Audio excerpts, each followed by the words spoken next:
What's up, everybody? Welcome back to Remember the Game. It is my retro gaming podcast where every week a buddy of mine and I sit down and we geek out about the games we played back in the day. My name is Adam Blank. Thank you so much for listening to the show. And this week it is episode 370. And I continue my never-ending quest to review every Mega Man game here on the show. And we're going to cross the fourth of the 6 NES titles off the list this week with the very popular and very good Mega Man 4. If you're a newcomer to the podcast, I'm a little bit of a Mega Man fan. And I'm so old that my Mega memories start with the NES games. I've never really had a beef with Mega Man 4 or 5 or 6 for that matter. But admittedly, when I go to 8-bit for my Blue Bomber fix, I'm pretty partial to 1, 2, and 3 because they're pre-Mega Buster. And I'm just a traditionalist and I like my pre-Mega Busting Mega Man busters. That said, I've played through this one 3 or 4 times over the last couple of weeks to get ready for this episode. And because I love playing Mega Man, I've probably played through it 100 times in my life. And while I do still slightly prefer Mega Man 2 and 3, 4 stock has gone up in my books the last couple of weeks since I looked at it with a more analytical good eye, as they would say. So it's standard Mega Man. Fight 8 robot masters, take their weapons, use them on the other robot masters, ride around on your transforming dog, beat up on an old doctor, rinse and repeat. But they really tried to add something of a story to this one, which is cool. They do introduce the Mega Buster and Eddie. They dialed the difficulty back a bit from 3, a lot of bit from Mega Man 3 in my opinion. And they rolled out quite possibly the best batch of robot masters in any of the original 6 Mega Man games. 4 is really, really solid and arguably a great place for a newcomer to the Mega Man series to start, which we are going to talk a little bit on this episode. And joining me to talk some Mega Man 4 this week is my buddy Dan from the Dissect That Film podcast. This is his favorite of the OG Mega Man games, and we geeked out all over this game and the series for over an hour, possibly a longer conversation than it actually takes to play through Mega Man 4. Personally, the Mega Man episodes are among my favorite to do, so I hope you all enjoy this episode as much as I did, and we're going to get into all that in just a couple of minutes, because speaking of hoping you enjoy something as much as I do, it's time for another edition of the Remember the Game infamous intro. Dun, dun, dun, dun, dun, dun, dun.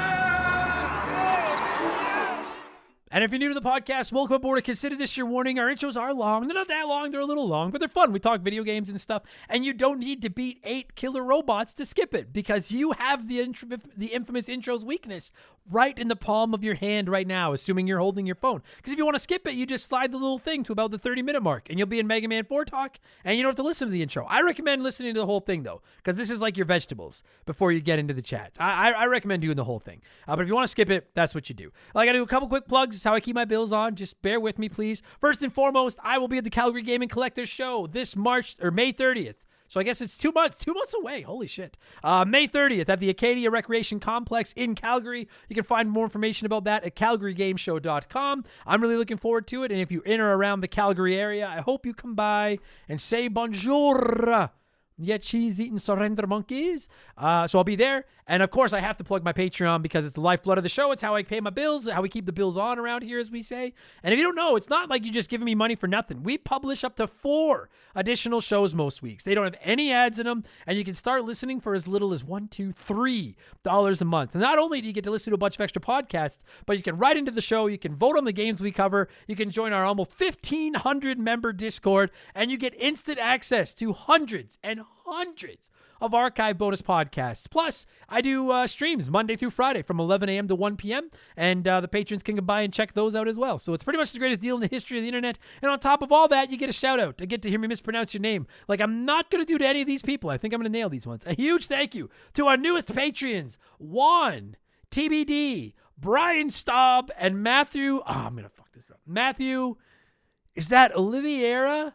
Or Matthew O. I'm not fucking Matthew O. I nailed those. 4 for 4. Thank you all so much for the support, and welcome to Remember the Game Industries. You can find all that at patreon.com/rememberthegame. Before I move on, it's just funny. Juan, I used to know Juan a long time ago when I was my very first warehouse job. We had this older guy that worked there on our shipping bay, Juan, and I remember we were doing. He was giving me money for. Sorry, if you'll just indulge me, everybody. For us, I haven't thought of this story in years. We were doing it was like a fantasy hockey pool or something. Anyways, and he had to give me like $10 to go in the pool And I'll never forget Juan. He had a face where he looked like he was wearing Groucho glasses all the time. Juan was the best. And I remember him coming up to me and he's just like, Adam, I have your money, but I have no change. And then I was like, oh, okay, I can probably make change. He's like, okay. And he takes out like a $20 bill and he's like, okay, I'll give you the 20. I was like, yeah. He's like, no. See, now you just give me the 2 10s. And I was like, okay. He's like, now I give you a 10 back. Yeah. You give me the 20. Okay. Now here's your 10, right? Give me that 20. Okay. Here's another 10. Okay. And by the time you like walked away, I didn't even know what the fuck was happening because I was like half on the phone while he was doing it. And by the time he walked away, he gave it back, but he walked away with like $40. And I remember we were sitting there, me and a couple of the girls in the office, and I was like, what the fuck just happened? I think Juan just fucking hosed me. It was, oh man.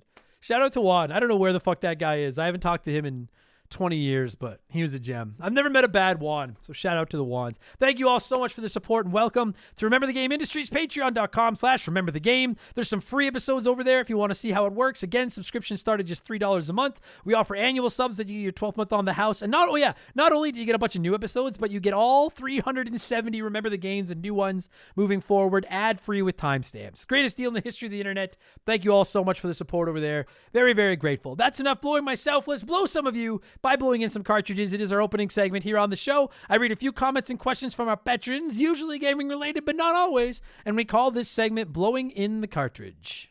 He blows all right. He blows big time. That's it, honey. Get into the spirit.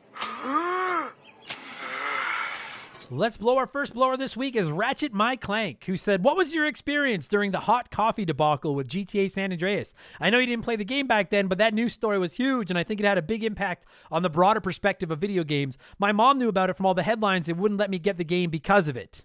That sucks. I do remember hot coffee. Man, I guarantee you there's some younger listeners that are like, what the fuck is that? That's crazy to me. I do remember it. I was 23, 24 when San Andreas dropped. So like my mom wasn't able to she tried, but she couldn't take my video games away. I could have played it if I wanted to. I didn't play it back then because I wasn't a GTA guy. If by some fluke you don't remember, I'm probably going to butcher it, but the basic footnotes version was somebody found like some coding or something in Grand Theft Auto San Andreas that included like a sex minigame. And then they basically made it so that you could basically bang somebody, either it was your girlfriend or somebody in San Andreas, and then that went viral, and then everybody was like, oh my god, Grand Theft Auto's corrupting our children. It's one thing if you're gonna let them steal cars and shoot each other and rob banks and everything, but I'll be goddamned if you're gonna let them have sex on my console or on my television. And it was that was a big fucking story back then. I don't have a lot of experience with it. I wasn't playing GTA back then, but I will say I remember hearing about that and just finding it hilarious. And for that exact reason, the same reason I think about all this, like, dude, if you haven't been, like, I don't know how long you listening to this have been around, but like, there have been powers that be that have been railing against video games for fucking ever, man. They're warping kids' minds. They're ruining health. They're ruining school. They're bad for kids. All this stuff, blah, blah, blah, blah, blah. And Grand Theft Auto was one of those ones where it was just like, this is really, and it probably is a little too much. Like, I wouldn't, no offense, but I wouldn't let my junior high kid play Grand Theft Auto. I don't think. I don't have kids, so I luckily I don't have to make that. I'll tell you right now, my dog is 11 months old and she's not playing Grand Theft Auto. But it was like a big deal back then. And I remember just thinking it was funny because I was like, GTA, frankly, I think there are worse things you can do in GTA than have sex. I was like, this is really the thing that's pushing us over the top here. This is it. It's not the nonstop murder, homicide, robbing banks, stealing cars, drugs. All it's the sex. That's the one that we're drawing the line on. I frankly thought the whole thing got overblown, quite personally. But I do remember that. That was a big fucking story back then. Ah, shit. Here we go again. Good times. But no, I wish I played it back then. I don't know why. For those that don't know, you can go back and listen because we've covered Vice City, San Andreas 4 and 5, the GTAs. And I didn't like Vice City that much because I just hated the way it controlled. And I didn't play GTA again until this show. And then I played through San Andreas 4 and 5. And like, I really like all three of those games. I don't know if I want to go back and do another run of Vice City. I'm worried those controls will still piss me off, but they're fun games. Really, like, if I would, you know what would make me happy? If the motherfuckers that were railing against video games with hot coffee and shit was a thing, where the fuck are you now with the loot packs and the microtransactions and all that bullshit? Where the fuck are you?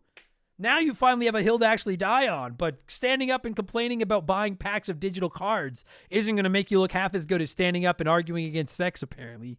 Fucking weirdos. Wog wrote into the show and said, with the recent turnaround on Crimson Desert, would you be willing to give it a try? It's a fun game. The combat is wild. You can RKO enemies through guard towers. I know your plate is full, but this is a fun game. I did not know you could RKO characters. That's sweet. Honestly, no. I am glad to see that they're turning things around with Crimson Desert. Like, I know when it launched, it was kind of a little bit of a shit show and people were coming down on it pretty hard, but I'm glad that people are starting to turn around on it now, which is pretty cool.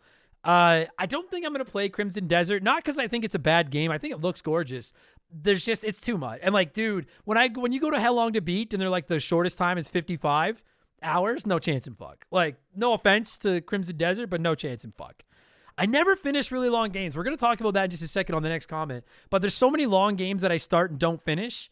I could do 2 months of podcasts in 55 hours. So a game that's that, I'm not opposed to playing games that are that big. I'm going to play GTA 6, but I'm playing one right now, which I'm going to talk about in a second. But games it's got to be a special game when you're getting that many hours into it. And Crimson Desert, just not grabbing me by the balls enough. Good sell on the RKOing enemy through guard towers, though. But no, I don't think I'm going to be playing that one. Mike is in Mike. Dude, sorry, especially for April. Like, Super Meat Boy 3D is out right away, which I can't wait for. I can't wait to play Pragmata. I can't wait to play Saros or Saros, however the fuck you pronounce it. So I think I'm going to have to sit out on Crimson Desert. Mike is in Mike. Says, as a, let's say, seasoned gamer here, having work, kids, wife, and everything else to take care of before gaming, I finally recently beat Red Dead Redemption 2 7 years after I started it. That's sick. This has been doing a lot of side quests, exploring, and going many, many months in between playing and not playing this game to play others. So my question is, what's the longest time it has taken you to beat a game, and which game was it? Or is it a game that you still haven't beaten? That's a good fucking question. I can't think of a game that it's taken me 7 years to beat. I can tell you that right now. Mike is in Mike. There's a very realistic chance the game that I still haven't beaten, but that I'll have put the most hours in by the time I finally do is Cyberpunk. Because, like, I really, like, dude, I don't hate open world games, but there's so many of them that I start, I like, and then for whatever reason, I never finish them. I've never finished Skyrim. I'm playing Oblivion for the show right now. I might finish it. I might not. I don't know, because I never finish games. Who knows? And I'm warning y'all right now, when that Oblivion review happens, it's going to be like Skyrim. I don't care about the story. I just like going around looting and pillaging. Witcher 3, I put a ton of time into and never finished. Fallout 4, I put a ton of time into and never finished. New Vegas, I put some time into and didn't finish. Cyberpunk's probably the one, because I had about a 50-hour file, and then when I picked it back up, I couldn't remember what I was doing, and I started over. I probably played it for another 20 hours, couldn't remember what I was doing. I've recently started over, and now I'm playing it again like a fiend for the third time. And when you add in all those hours put together, I bet you I'm going to cross 120 hours in Cyberpunk before I finally see the credits, assuming that this run doesn't get derailed and I don't drop it and come back to it and play it again later. And all those other games I listed, I didn't have anything really against them. I got busy with other games and never went back. So if I had to guess, it probably would be Cyberpunk. And Red Dead, I have played some Red Dead, but I've only played about 5 hours of Red Dead. That's one that I would like to find time to play, but I don't know if I ever will. I want to. I know it's good. You don't have to write in to convince me. I know it's good, but the time, the finger thing means the time. It's too long. Too many games, too long. Congratulations on finishing Red Dead 2, though. That's sick. Glass Joe's one win says, Mr. Blank, I write you this week with amazing news. The video game gods have granted you the power to beat one game that you've never been able to beat. Which game are you choosing? I'm assuming you're meaning from a skill perspective as opposed to finding time to beat it, Glass Joe. I have two.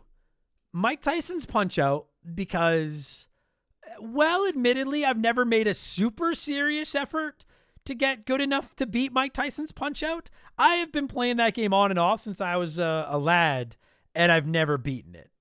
And I do really want to. But I think if I had to answer this, it would be Super Ghouls and Ghosts for the SNES, because for any of you that have been around for a while, or maybe you're not, I love tough retro games, and I love streaming them and playing them and just banging my head against the wall until I finally figure it out, crack the code, and get through it. And I'm proud. I've beaten some pretty tough games. And the only one, that I got super, super into, really got serious about, dedicated myself to beating it and wasn't able to, was Super Ghouls and Ghosts. And the thing with Super Ghouls and Ghosts is you have to beat it once, then you have to go through and beat it again. And the second time you beat it, you have to get this like special weapon in the last 2 stages and kill like the last level boss with that special weapon. Then it'll take you to the actual final boss of the game, and then you can beat him. And I can beat the first run of that game, and I can get to the second run final boss with that special weapon, but I can't beat him. I've save stated through him, and if I save state through him, I can beat the secret final boss, no problem. But I can't get through. I can't remember how many levels are in that game. Say 7, because I don't remember. I can't get through that 7th level boss with the special weapon. I can do everything else, and if I save state and cheese, I can beat the final boss, but I can't beat that rematch with the last boss with the special weapon. And it's the only game that I dedicated myself to beating, said I was going to beat, put countless hours into, and finally just conceded and threw in the towel and was like, I can't beat you. It's like Rocky sitting on the bed with Adrian, be like, I can't do it. And Shaylee's like, what? And I'm like, I can't beat it. And she's like, beat what? And I was like, Super Ghouls and Ghosts. I can't do it. And she's like, I don't care. And that was basically how it ended. But that would probably be the one, because that one just like lives rent-free in my head. I want to beat that game so fucking badly. Someday I'm going to go back. Someday. But that's the one. Goddamn Super Ghouls and Ghosts. Phoenix Wrong of Channel 6 News says, biggest question ever. What would the big 3, Nintendo, Microsoft, and Sony, have to do to make you, Adam Godric Cornelius Blank, become a brandy-sipping, keyboard-clacking, steam-rocking member of the PC Master Race? What would be your line in the sand? You know what? Honestly, like, I have become a little bit more open to PC gaming over the last 2 or 3 years. I'm playing a couple of games on my PC now. I'll openly admit there are games like XCOM, Slay the Spire, that are just more comfortable on a PC with a mouse than they are on a console with a controller. But at the end of the day, like, no joke, Phoenix Wrong, I think it would probably take Nintendo, Xbox, and PlayStation all ceasing to exist. Which maybe someday will be the case. I don't know.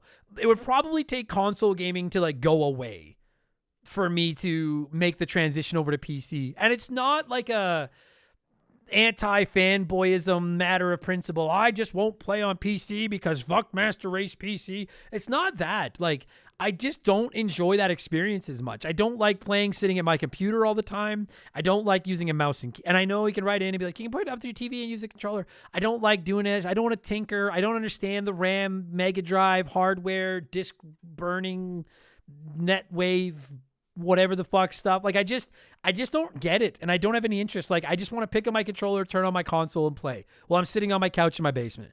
So, honestly, like, it would probably take like gaming going to where the only way to play it is on PC for me to join the Master Race at this point. I don't understand like how to build a PC, the specs. I don't get any of it. So I don't want to yell. I know I'm not doing anything for the PC cause, as I have been told, and that's a cause that I'm willing to not defend, I guess. But it's play on what you want. I don't hate PC gamers. I don't care. Play whatever the fuck you want. Don't write in and scream at me. Fucking play on anything you want to play on. But it would take console gaming going away, I think, for me to be a full-fledged Master Racer. And even then, I might just play retro consoles for the rest of my life, honestly. Grimmies said, hey, Adam, how's it going? I need you to try and will Diddy Kong Racing to come to Switch Online again. With that out of the way, I was listening. Yeah, I would love that too. With that out of the way, I was listening to your Mario All-Stars episode recently, and it got me thinking. I know I'm in the minority, and I think it's nostalgia talking, but I love the OG Mario 3 graphics so much more than the All-Stars version. The black background, the red Mario sprite when it's firepower. Are there any games that you feel that way about? I think there are two off the top of my head. Listen, I love Mario 3 as much as any other Nintendo fanboy, but I will say that, like, I do prefer to play the All-Stars version to the regular version, just because it looks nicer. That said, I love both. There are two franchises that I can safely say I prefer the NES versions of to the Super Nintendo versions. Contra, and I know that's blasphemy. I've made peace with Contra 3, but I still am always going to prefer 8-bit Contra, and Mega Man, topically enough. Those are the two I would say I prefer. Like, I can't think of a lot of games where, like, the NES version was just remade on the SNES, but those are the two franchises that I can confidently say I would rather play the NES versions of than the Super Nintendo versions. So, spicy take on Mario 3, but as long as you're playing Mario 3, there is no bad Mario 3. It's Mario 3. It's all good. It's all great. Cannon Fodder Games said, I was curious on your thoughts on this as it doesn't seem like it's going to win the expansion pass poll. Are there any games that if you had time to, you would go back and 100% or simply just spend more time in? There's tons. But if you're asking me like one, if you just told me like, Adam, at any time you can pause Civilization and go back and just play this one game until you 100% it or until you've had your fill or whatever, what game would it be? You know what? It might shock some people. Oh, well, it would either be The Witcher 3, because I really, really like that game, but it's just too fucking long. Or, shockingly, Grand Theft Auto 5. Like, when I played that for episode, what did we do that one on? 350, I think? I was floored. Like, I love that game. I fucking love that game. And there was so much stuff in that I didn't do because I just didn't have time. I put so many hours into it to get ready for the review as it was, and I was like, I need to move on. So it'd be one of those two. I'd either go back and finish Witcher 3, or I would go back and completely, like, with a fine-tooth comb, go through Grand Theft Auto 5. One of those two. And if you're going to make me pick one, I'll say Witcher 3 because I never saw how it ended like I did GTA 5. And then finally, quickly, before we move on, it's letter time. It's letter time. DePizzi. A lot of people wrote in about this topic, so I went with whoever wrote in first, and that was DePizzi. DePizzi says, oh my God, Star Fox coming back? Adam, please tell me that if they do come out with a new Star Fox, or please tell me if they do come out with a new Star Fox game, what they need to do and what don't you want them to do. So I'm not going to completely spoil it. I think just about everybody listening to this has probably seen it. Fox McCloud has been making the rounds. Thanks to Nintendo. This wasn't like a big spoiler. It was Nintendo themselves. I still, for the record, I don't understand that reveal, by the way. I don't agree with it. I don't know why they showed that. Like, it's not going to do anything for your brand, and it would have just made people more excited. But the Fox McCloud thing is out there, and it sounds like we're going to get a new Star Fox. I think we're going to get a new Star Fox game. I'm not necessarily the right person to answer this because I'm not a Star Fox. I don't like Star Fox. Like, the two that I've played are the Super Nintendo and Star Fox 64. And I know it's blasphemy, but, like, I just don't like the series. Like, I don't enjoy the gameplay loop of the Star Fox games. Like, they're just not something that really does it for me. That said, what do they need to do and what don't you want them to do? I don't, like, I wanted to touch on this because so many people wrote in about it, but most people were writing in about I guess it's just like, I'm sorry I'm spoiling it, but like it's literally all over the internet. I can't imagine anyone with their thumb on the pulse of gaming doesn't know. They revealed that McCloud is going to at least be some form of cameo in the Super Mario Brothers Galaxy movie. It's everywhere. And that was what most people were writing in about. What do you think? I think it's awesome. I do hope it leads to a Smash Brothers universe like so many others do. I don't get the logic of revealing it at all. I don't get it at all. Why they would reveal it. It makes no sense to me why you wouldn't just surprise everybody with it. I would have popped so hard if I was watching the movie and he showed up versus just knowing he's going to be there. I think that's fucking lame. I do hope it leads to a universe, though. I think that'd be fucking sick. Like, as far as what it would take for me to get into a new Star Fox game, I mean, the easy answer is just fucking make one because it's been so long. But I don't know, man. Like, it's really, I'm not going to bullshit y'all. When I picked this as the letter time letter, I was like, yeah, this is like the hot topic this week. Everyone's talking about it all right on it. But then reading it, I'm like, fuck, what do you want me to do and what don't they need? Like, I hate Star Fox. Like, I hate Star Fox on the Super Nintendo and I hate Star Fox 64. I just don't like the online or the on-rails shooting stuff. Like, it doesn't do anything for me. So all I would say is they need to not have Slippy bitch and whine all the fucking time, because I fucking hate them. I think you should be allowed to pick between the 4 animals and which one you want to play so that I can play as Falco or whatever the fuck his name is, the cool one. And they need to not make it... I don't know. Dude, I don't know. I thought I could answer this. I can't answer this. I hate Star Fox. Nobody wants my opinion on this because, like, I hate Star Fox. Make it a fucking tactical strategy game so that I can play it.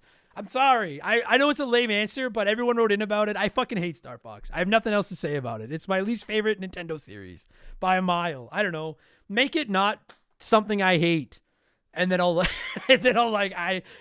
don't know what I'm doing. Thank you, everybody that wrote in. Sorry for the lame answer that I thought would be good. Let's switch things up and get to our Smash It segment, the official game show of RTG. Play one, remake one, erase one.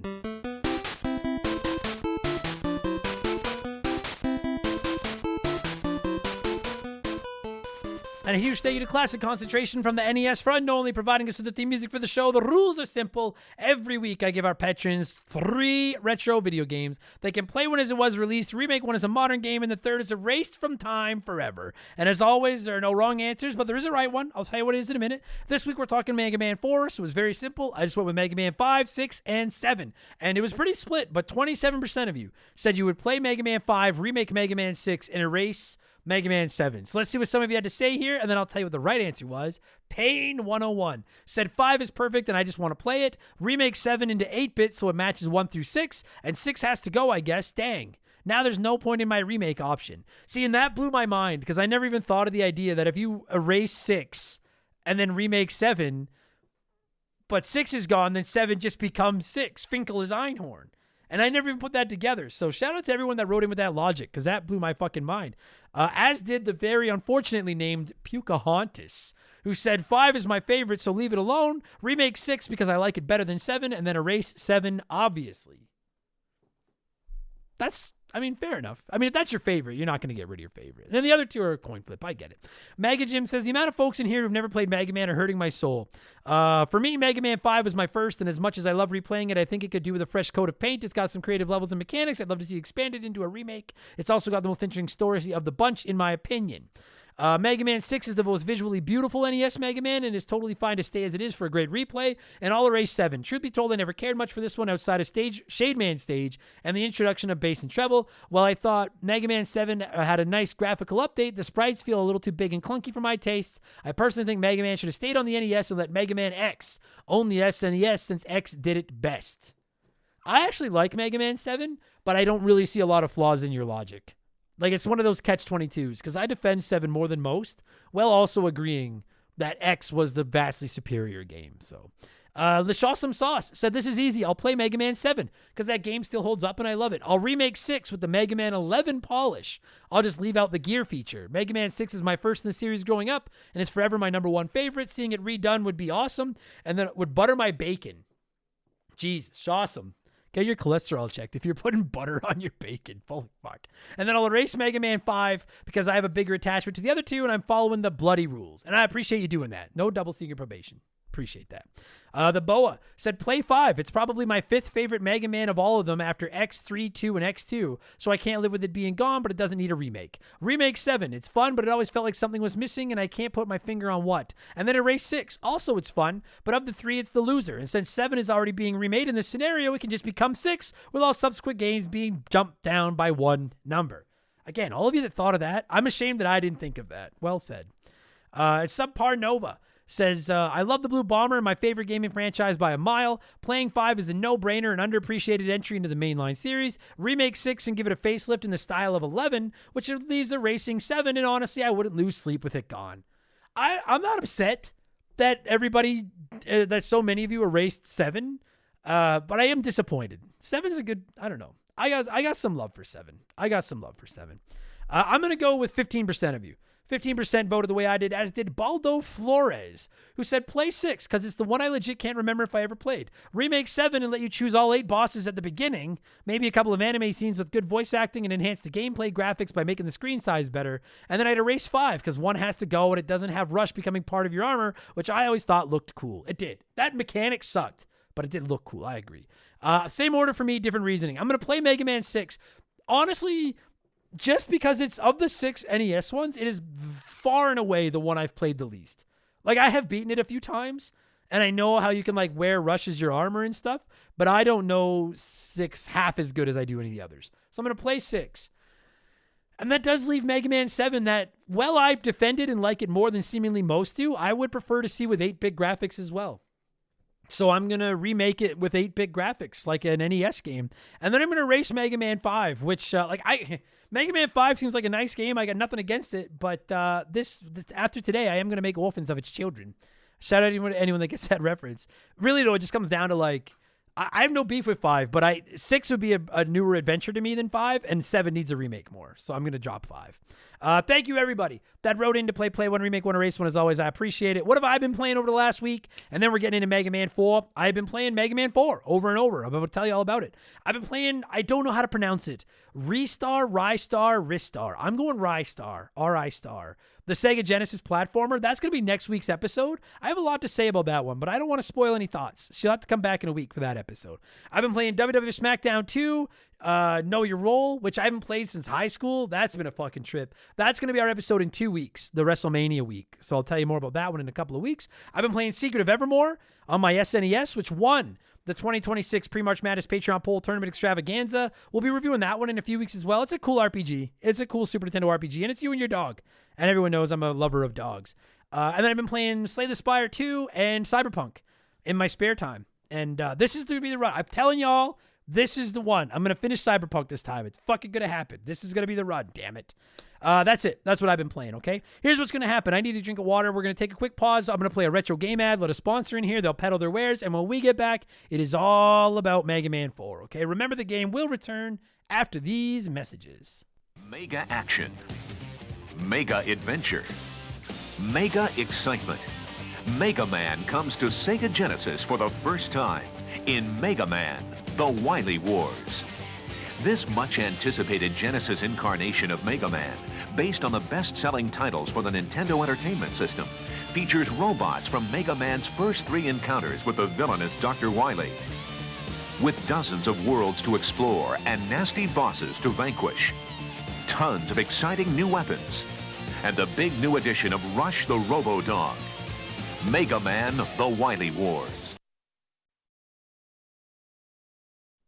All right, so let's talk a little bit of Mega Man 4. As always, I like to let you nerds sound off on the game we're covering before my guest and I hog the microphone. No shortage of comments, because everybody loves Mega Man. Let's see what some of you had to say. Miles P. Pants Davis, the worst kind of pants there are, says, I always love Mega Man. The Blue Bomber have a special place in my heart, but what I think is best is how it continued the tradition of horrible box art. Everyone knows how bad Mega Man 1's box art is. No one talks about how it continues all the way up till, I think, Mega Man 6, which is the first one that actually has art that looks like it could have been from the game. When I see a Mega Man that looks like it was drawn together half-assily while drunk, and no, they did not use their whole ass, shout out to that reference, I know I'm in for a good time. You know, it's funny because I think Mega Man 1 is the most iconic box art of all time. Like, I love that box art, but it's horrible. After Mega Man 1, I would listen to an argument that the better the box art, the worse the game. And they're all great. There's not a Mega Man in 1 through 6 I don't like. But I do agree. They're fucking notoriously, they spent their entire budget on the music. And we're like, we have $10 left for a box art. Somebody make this. Although I will say, I don't think Mega Man 4's box art is as bad as some do. You got to go back and look at 1 and 2. 1 and 2, Jesus fuck. 4 isn't too bad. 1 is, I want a poster of 1. 1's the best one. Joey Jojo says, 4 might objectively be the best Mega Man on the NES. My favorite game of all time is and will always be Mega Man 2, and I'll still put 3 ahead of 4 for personal nostalgia, but 4 is underrated and a top 3 NES Mega Man for sure. I will agree it's a top 3 NES Mega Man. That I'll agree with. I don't know if I'd say it's objectively the best, but I'll hear that. It's got a lot of pros. I'll hear that. Graphics are better. Robot Masters are better. All right. That's not a bad take. I can hear that. I'll put up with that. That's fine. Barrow says 4 is the last NES Mega Man game with an awesome boss set. 5 and 6 just don't compare for the Robot Master designs. Oh, I mean, I do like 5 and 6. I'll say right now, I think 4 is the best batch of Robot Masters of any of the OG6. That I agree with that. This is the best crop of Masters. 5 and 6 aren't that bad. Well, 6 is kind of bad, but anyways, 4 is fucking awesome. I agree. Brandon Swinson said, I'm someone who never played the Mega Man games growing up and only played them for the first time a few years ago on the Legacy Collection of the NES Sextet. This is my favorite game. Wow, I never knew that was a word. Nice pull. Sextet. I love the introduction of the Mega Buster. The weapons were nice and balanced. The music's fantastic. Still listen to some of the tracks to this day. Going from Cossack's Citadel to Wily's Castle is so cool. Skullman is in the game. Need I say more? Skullman is legend.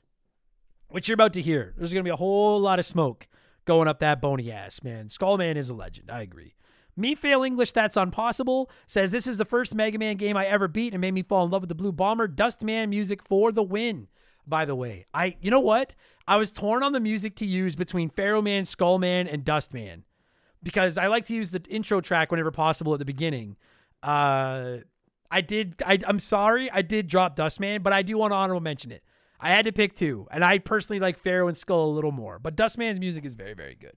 And Billy O Blueslink says, I think this may be the most underrated game in the OG6. The intro scene is rad. The addition of the Buster Charge was game-changing, and the music is arguably the best in the series. Although it wasn't exactly riveting, at least they tried to have a plot twist with the whole Dr. Cossack angle. Overall, it's classic Mega Man. Of course, it is an amazing game. Well fucking said, Billy O. And Dan and I are about to say that exact same thing for the next hour or so, because my boy Dan is here to join me to talk some Mega Man 4. I'm going to cue up some of that music.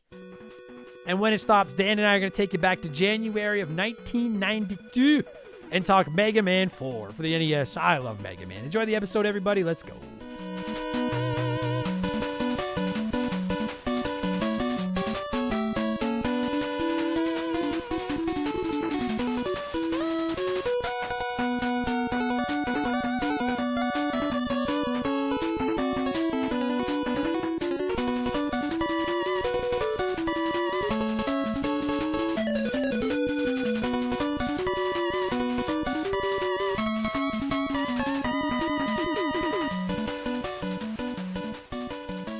All right, joining me via the blank phone on a Saturday morning to talk a little Mega Man is my buddy Dan. Buddy, I'm going to ask how you are, but I also want to say I think it's awesome that we're talking about Mega Man on a Saturday morning, because when I was a lad, I would get up early to watch the Mega Man cartoon. And now 25 some years later, probably more than almost 30 years later, here I am talking about it on it. This is fucking sick. I'm excited for this one. Dan, how are you, buddy? How's things? Dude, I am great. It's funny you say that, because I'm literally going to bring in like a reference to the Mega Man cartoon this morning. But yes, I remember waking up like way fucking early. I don't remember when it was on. It was like 6:30 in the morning for us. It was like stupid early. Yeah, it was our rule at our house was you weren't allowed to make any noise before 7 a.m. like on the weekend. Really? So my parents could sleep. But okay. Mega Man, it was on like before 7, and so I would get up and like sneak down to the basement and watch it. And it wasn't even, I love that cartoon despite the fact that it's genuinely a horrible cartoon. I loved watching it because every week I just wanted to see which Robot Masters would show up. That was all I cared about, was who was going to show up in every episode.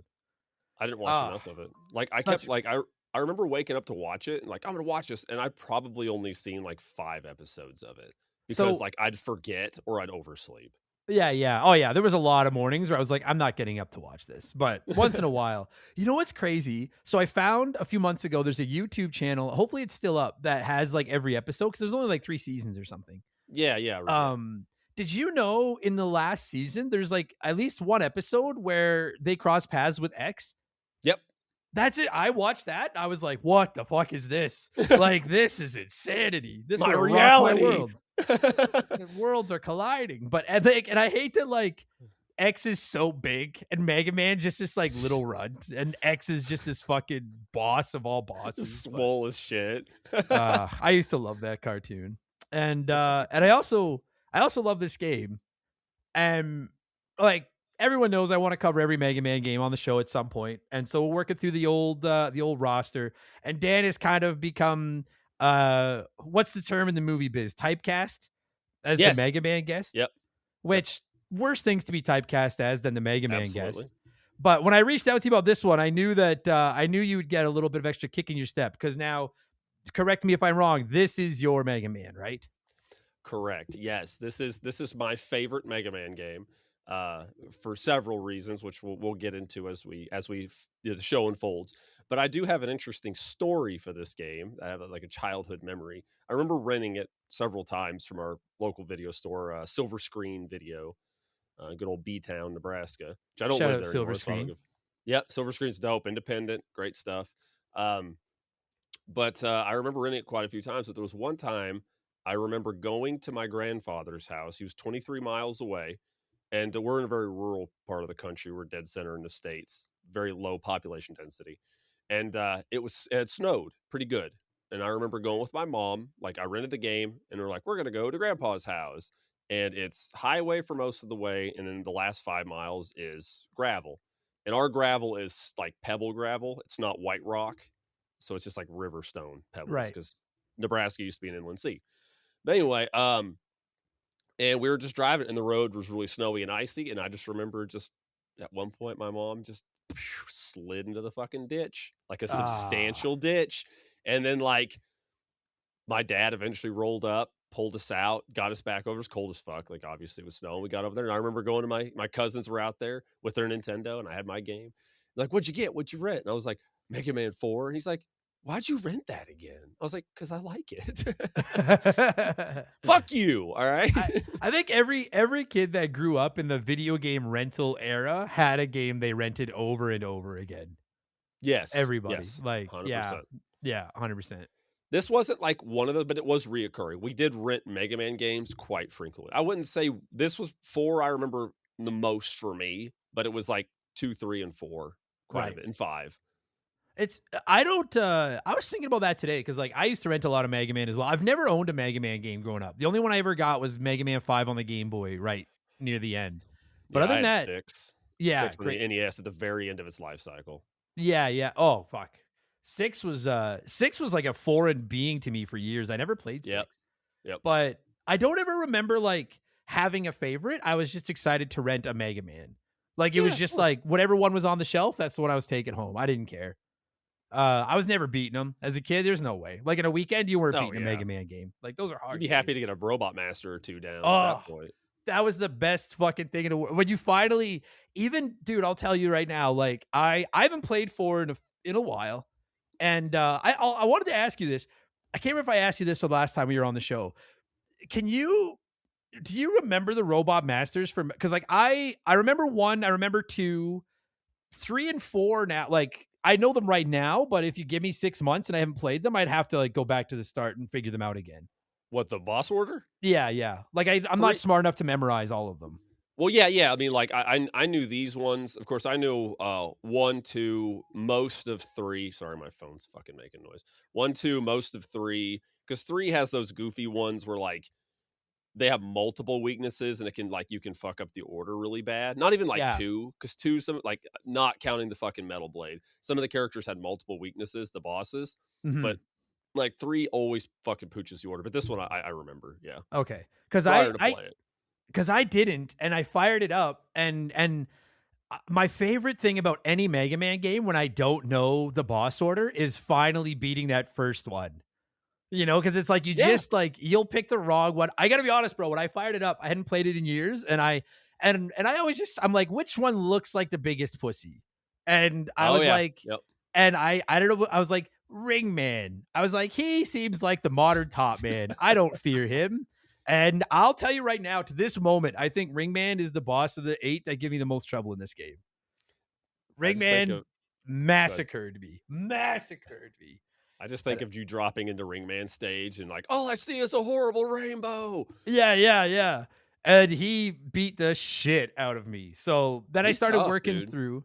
And then finally you find the one that you can start with, and then you're off to the races. Because now you're like, I have a 1 in 7 chance at getting the one who's weak against this. And even if he's the 7th Robot Master I get, I know I'll get my satisfaction when I find him. Because like, oh my, if you've never played a Mega Man game, listeners, you can't even imagine how empowering it is when you try a weapon on a Robot Master and see like that 6 or 7 bars disappear from their health, and you're just like, oh. You just look whatever Robot Master you're fighting dead in the eyes and like, look at me.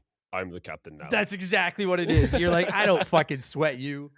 So finally I worked my way around the roster, and Toadman is the start. At least for me. That's fair. No, that's a fair one because you can infi loop him with Buster He's so Shot. easy, man. He's so bitch, easy. Dude. Who do you start with? I was to say Skullman. Skullman's always my go-to. Oh, is that right? Every time. I like just know his pattern. I love his stage. I love the music. I'm not a particularly like edgelord emo guy. I used to be, but it's actually my next tattoo I'm getting, as I'm getting Skullman on my arm. Oh, sick. Next to my Napalm Man. Nice. So yep, that's the 2 Robot Masters. Like I need tattoos of both of those, and I'll figure the rest out later. But yeah, I love it. I love it. I was thinking when I was playing this one, like when I say this isn't my favorite Mega Man, I want to make this abundantly clear, everybody. This does not mean I like this game very, very much. It's just, we'll get into the whole I prefer, anyway, it doesn't matter. I like 4 a lot. I will say, I think from a design perspective, this one might have the best batch of Robot Masters on the NES. The weapons are good too. I love the weapons in this game, dude. I do too, yeah. And just like even just from like a design perspective, like Toadman looks rad. Skullman is the top. From a design perspective, I would argue Skullman, Pharaoh Man, and Snake Man might be the 3 coolest looking robot masters in the series. And this game has That's fair. 2 of them. That's fair. Like Brightman is a bitch, but every game needs a bitch. Like it's got a really good batch of robot masters. They look sharp, man. Drillman's underrated. He's cool. Yep. You know, So, one I always thought would be like just this massive pussy, but he is not. I actually really like fighting him. Is Dive Man. Yeah. Dive Man's a good time. Dive Man, yeah. Like, because every single batch has to have like a water boss. Yeah. And I'll say, yeah, Dive Man from a water boss perspective, not the worst. He's like he looks angry. Yeah, he's like his a helmet. proto. Oh yeah, he's like, oh, he's got a box on his head. Yeah. Anyway, he's like a prototype launch octopus. Yeah, that's a good call. Yeah. No, I like all 8 of them, man. I just we were talking about this a little bit off air. In my opinion, the Mega Man series really shifts at 4. Like 1 was them learning to walk, right? And then 2 and 3 are masterpieces. If you're a Mega Man fan, like who doesn't like 2 and 3? Like that was when they figured out the recipe, right? But then 4, to me, this is where the series, like obviously they add the Mega Buster, which we'll talk about. And I think 3 is the hardest of the OG 6, and I think 4 and 5 are the easiest. Yeah, I'd say that. That's fair. Maybe I know 2 with Metal Blade, but yeah, especially if you play it on quote unquote normal difficulty. Yeah. But dude, I think it's the hardest part. Not to go off track here, the hardest part of the 3 is I think it's the Mega Man 2 boss fight. Refights. Agreed. Yeah, dude, Woodman. I hate that motherfucker. I'll burn an entire damn forest down just to fucking shit in that dude's cereal. I hate that guy too. Sucks. Yeah, 4 like it. I don't know. Like I don't know enough about. Everyone knows like there's no history lessons on this show. I don't do a lot of homework. I just play the games and talk about them. But 4, it feels like this was when it seems crazy to say it took 4 games for a series to go mainstream, but it really felt like 1, 2, and 3 were these like underground NES games, like just these really tough NES games that people knew of. And then 4, it was like they kind of made it bigger, brighter, more colorful, and they gave it an actual story, which we'll get into. And I think they really dropped the difficulty to make it more accessible to everybody. And I don't think that's a bad thing, for the record. Yeah, I don't think it's pushover easy, but I think it's easier compared to the other ones for sure. Yeah, when I did my first playthrough to get ready for this episode, like I said, not knowing like now I know the Robot Master Order, I know the weaknesses of the bosses and Wily. Like I'm storming through now, but to learn it, like it's gonna kill you just like any other one. But I felt like I'm getting so many E-tanks, especially because you can go into Skullman's level and get a couple. It feels like every 5th enemy you kill drops an extra life. Yeah. Like it definitely made it just a little bit more accessible to kids, you know? Yeah, and I'm trying to be generous because I know you and I are well versed in this kind of stuff. Because like I could tear this game asunder in all fairness. But like it's definitely like especially once you get your first robot down, Toadman, like I said, great start. He's just so fucking easy. But even the levels, I don't think they're like really easy. I think the levels are fairly balanced. I don't think there's one that's like Quick Man, like fuck these lines. Yeah. But like there's nothing like that. No, you're right. Like I was replaying it and I was thinking to myself, like, so in Mega Man 1, one of the things that stands out to me, I mean, that whole game is tough as fuck. But I actually just played that. Mega Man 1? Yeah, I beat Mega Man 4. Oh god, I gotta tell that story sometime during this. But anyway, I beat Mega Man 4 and I'm like, hey, I knocked this game out. And the next day comes up, like, I want to play something different. So I just had Legacy Collection in already. I was like, fuck it, I'm just gonna play Mega Man 1. Nice. I'll use the fucking pause glitch. I love Mega Man 1. But Mega that Man one, like 1 is better than most people give it credit. Agreed. But it will fuck you up. And one of the things that sticks out to me in Mega Man 1 is in I think it's Gutsman stage. Right at the beginning where you need to go across those platforms on the conveyor belts. Yep. And I find that part challenging. Plus, Mega Man 1 introduces those fucking invisible blocks that pop up that you need to learn the pattern and jump blocks. On, right? And when I was playing through Mega Man 4, I do agree. I think the levels are very well balanced. I don't think they're too short. I don't think they're too long. But I don't remember, like, there's practically none of those invisible blocks in this one. Like, very few. And the ones that are there, if you've got Rush Jet, you can just cheese them. Yeah, I think there's a couple in Wily's castle. Yeah, Spoiler, they're but I like don't think green, there's but they're anything in Cossacks that I can't yeah, like remember. there's not. I don't remember any point in any of the levels in Mega Man 4. Like, remember Mega Man 2? I think it's Heatman stage where Yep. if you don't have the jet, you have to like hop across all those bricks on the and it goes Yep. fucking forever. Yeah, there's like those two, like you keep going, and like the one block appears above you, but you could fall, but then it does it again in the middle of a fucking pit, and like you assholes. Yeah, Yeah. yeah. And Yeah. 4 doesn't really do that. Like 4, I think, does take Nope. its foot off the gas a little bit and is like, you'll be fine. This Um, so this is something I've always thought about Mega Man 4, is it feels like, so I know 1 wasn't hugely popular when it was on its initial release, and Mega Man 2 was literally made by like 5 guys in a basement. yeah, Because they did after hours because Capcom didn't want to give them money for it. And then but it feels like 4 feels like a changing of the guard yeah, it to does. me from 3 to 4, and that's like in every aspect. And I don't mean it as a bad way. It's like, all right, we're going to get a different team to do this, maybe use some of the old people but get like a bigger team, more assets, make it more, generalistic for, general audience, favor the general audience. And then even the music. Like the music just it's still very good, but it just feels different. Yeah, and I want to make it clear again. Like Dan said, this is his favorite, and I have no Yeah, I beef with love this this game game. whatsoever. But yeah, it does feel like it almost feels like maybe Capcom got bought by somebody else, and then they made a new Mega Man game. Like it's it like just the jump from 3 to 4 just feels so different. Yeah, it's like, God, when did this game come out? 91? That sounds right. Something like that. It's like, you know what? We got this team that made fucking, here, I'm gonna suck another Capcom games dick. Look, listen, we got this team that made a game called UN Squadron. By the way, you need to play that game if you haven't. I have not. UN Squadron is the best side-scrolling jet fucking shooter ever. It's made by Capcom. The music fucking slaps. It's dope as shit. Anyway, so I just like, hey, we got the team that made UN Squadron. We're just gonna have a Mega Man game. Right. Yeah, that Like, is okay. kind of what it feels like. Yeah, and again, Like- not a bad thing, but No. just a different tone. I feel like graphically, it's definitely the best looking one so far. Like of the first Oh, yeah. 4. Yeah, the big, like I've got a playthrough going on the right hand side of my screen. But I did actually play it, guys. All right, first off, can I cast shade on my fellow co-hosts real quick? Yeah. I'm gonna rip some. Guys that don't actually play the game they're coming on for, you need to step the fuck up. All right. Fair enough. No, just kidding. I mean, I understand people are busy, but I just wanted to rib my fellow co-host. Anyway, no, like I did play it twice ish, but yeah, like the big sprites, like the big hippo, the big eyeball thing, the big whale. I love the big whale. Me too. The I love the Diamond stage whale. is so fucking sick, dude. The big That is a cameo in another game. the whale? Yeah, it appears in the arcade fighting game Mega Man Mega Man Power Oh no Battles. shit. Yeah, in Iceman's stage, when you're fighting Iceman, in the background you could see where the whale had come up through the ice. Oh, So that's pretty funny. rad. I That's was right. like, That's what the fuck fan are you service. doing here? I like that. Yeah, it's nice. I agree. Some of the mini bosses, the only one that irritates me a little bit is the eyes inside the green spring.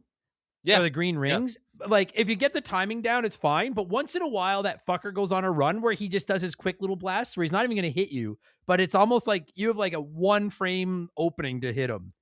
Yep. And I'm like, just shoot far. And I don't care if you hit me once or twice. Just let me kill you. Get the fuck out of here, I know, like you, like myself, never uses weapons outside of the boss, pretty much. I know there's some weapons you can use that make that a lot easier, like Brightman's weapon. Yeah. I wanted But, to. Go ahead. No. I just want to say I finally am trying to force myself to get better at that. Okay. So use your weapons. Like, use your weapons. I'm the same way. I agree with you. I actually watched a video. I'm a nerd. I know. I can't help it. I watched a video between home and work, which was ranking all like 109 robot master weapons. Okay. And that's like every single one that's unique. The main games, the ones from Mega Man 5, fucking Mega Man and Base, shit like that. But like I learned a bunch of shit about Mega Man 4 and that I didn't even know nothing about. I'm so glad I'm not the only one. I don't know why I don't use my listen, I understand saving the weakness of the robot master you're in. I get saving the weapon for the boss. I get that. But and we'll get into the robot master weapons, but if you haven't played this one, Brightman, his main ability you get from him is it freezes everything for I don't know, 7 or 8 seconds, and you can just use your Mega Buster and keep going. And there's one particular, I can't remember whose level it is, but there's one particular area where there's these fucking blocks falling. Maybe it's Junkman, but there's these blocks falling from the Dustman. sky. And who is it? Dustman. Dustman. Yeah, excuse me, Dustman. Thank you. Almost Junkman. Yeah, almost Junkman. And you have to like hit these like levers to make the next platforms appear, but you're also dodging these blocks that are falling from the sky. And that place is always giving me trouble. And on my second or third playthrough of this game to get ready for this episode, it was like, I don't know why I felt like such a thick piece of shit. And all of a sudden I had this epiphany where I was like, dude, use Brightman. And I just started freezing everything. And I was like, why are you not doing this more? This makes life so much easier. And Brightman's weapon, while very useful in levels, is completely worthless against every robot master except Pharaoh, man. Yep. So why not just fucking use it to get through the levels easier? I don't know why I fight that so hard. So I have an epiphany moment because these are made by the same company. I think you play Mega Man games and it's like, hey, save that weapon energy because you never know what you're going to get more. If you're going to get more, and then you play Resident Evil, and it's like, hey, save your ammo. Yeah, I don't know when you're going to get more.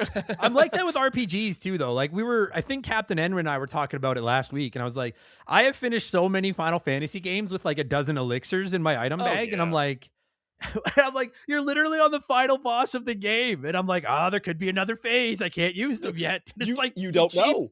Yeah, fucking cheap bitch. Use your items. So speaking of that, I'm actually playing through I guess it's a somewhat more obscure franchise in the States. It's are you familiar with the East franchise? Is that the Y? Yeah, the YS. Yeah. No, I'm not. Other than everyone yells at me for saying it wrong. No. It's whatever. I used to call it Wise when I didn't know either, so it's fine. It's whatever. So I grew up playing some of those games, like on the old Sega Master System and all that shit. But I'm playing through the remake of the third one. It's called Oath and Felghana, and it literally has almost a Mega Man tier soundtrack. That's high praise. Dude, I know. I hear you. Like, I literally have moments and stopped in that game and just let the fucking music play. Because I bought it it's on sale on PlayStation Plus for like $9. It's a re-release. So it came out on the Super Nintendo, the PC 8800, the X 86,000, old PC stuff over in Japan. And then they remade it on the PSP, and then they re-released it on the PlayStation. It's on the PlayStation Store for like $9. It's like an action adventure Metroidvania kind of game. Action RPG, Metroidvania. But yeah, same thing. Like, I'm like getting these potions. Like, I don't know if I should use this. Like, because I played the original, like, and I don't know how the remake's going to do. Like, is there more bosses? I don't know. There could be extra fights I'm not aware of.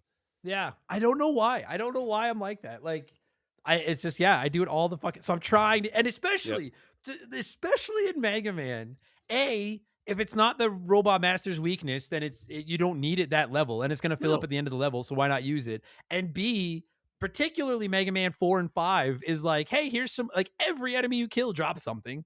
So it's like, you're going to get your weapon energy back. Fucking use it. God damn it. No, I don't know. I'm the same. I get real. I'm the same way, and I'm worse in the castle levels. Because I'm like, every time a power energy refill drops, I'm like, oh, what needs it? What needs it? Like, yeah, it's so sad. Like, I'll pause my game and look at the roster of weapons and be like, okay, Drill's down about 20%. But Pharaoh's down about 40, but I'm never going to use either one. But who's I going to need more to fight bosses? And it's fuck me. Just use your robot mask. Now I will say, because I know people are probably yelling it at the radios, I will blame Mega Man for this a little bit, because Mega Man 2's biggest fault is that fucking boss where you need the crash bombs. Yeah, and if you've used up your crash bombs, the game is literally soft locked and you can't beat it.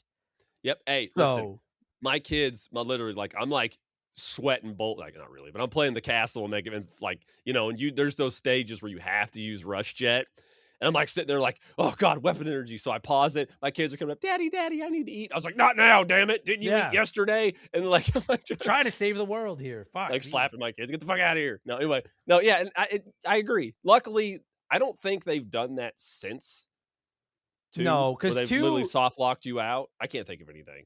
No, because 2 does it with the crash bomb one. And then I might be wrong. When you fight the alien at the very end, I know he's weak against Bubble. I can't remember if anything else. Maybe the Buster hurts him. I don't remember. Actually, you know what? I think you're right, because it's also a little bit Mega Man 1. Because if you don't get the magnet beam, you can't then you're proceed fucked. in the level. Yeah, well, it's kind of the same way Mega Man 4 in this one, because if you don't have, I don't know why you'd use it, but if you don't have enough Rush Jet, you can't complete that one part. Yeah, it'll make you grind it out. Yeah. Well, so I technically mean, you could with another item, but that's beside the point. but they've gotten better with it at least anyway. So the point is, Yeah. use your fucking items, kids. You got them, fucking use them. It's the funnest part Yeah. about the game is having all these powers. Why not fucking use them? So And you'd probably play it on the collection. You could go back or save or something. yeah, 100%. I still want to get into the plot. I still want to get into the robot masters, all that. Let's just I'll just get the break out of the way now. I'll let a sponsor in here. They'll peddle something. I'll play a retro game ad, and then if you always skip my ad breaks, everybody, this isn't me trying to convince you to like. This isn't me trying to convince you to listen to the sponsor because I get paid either way. It doesn't matter. But just at least let the first 30 seconds go because I always put a retro game ad in here first, or at least I have for the last couple of months. So let me get that in there, then skip, then we'll get into the rest of the game. So remember, the game will return after these messages. We'll be right back. Hey there, tube heads, wake up! You know that $49.95 check that Granny sent you? You know that'll get you your very own Nintendo Entertainment System. Get one and you can play the new Mega Man 6 and battle evil robots. Stop watching those wig commercials. I can even shower with it. And there's Soda's Revenge, Star Tropics 2, where you battle Soda, the man with no face. No more mommy soaps for you. As teardrops fall. So, thank Granny! Cash the checks and get the NES. You have watched too much TV already. Okay, so you and I were talking about this off air before we started recording. It's not that Mega Man 1, 2, and 3 doesn't have some aspect of a plot, but I do respect that they really did try to put a story on Mega Man 4. They did, yes, they did. Dave, if you've never played it, in the first 3, it's Dr. Wily. He's the bad guy. He's creating robots, and you're stopping him. In Mega Man 4, there's a different doctor, Dr. Cossack.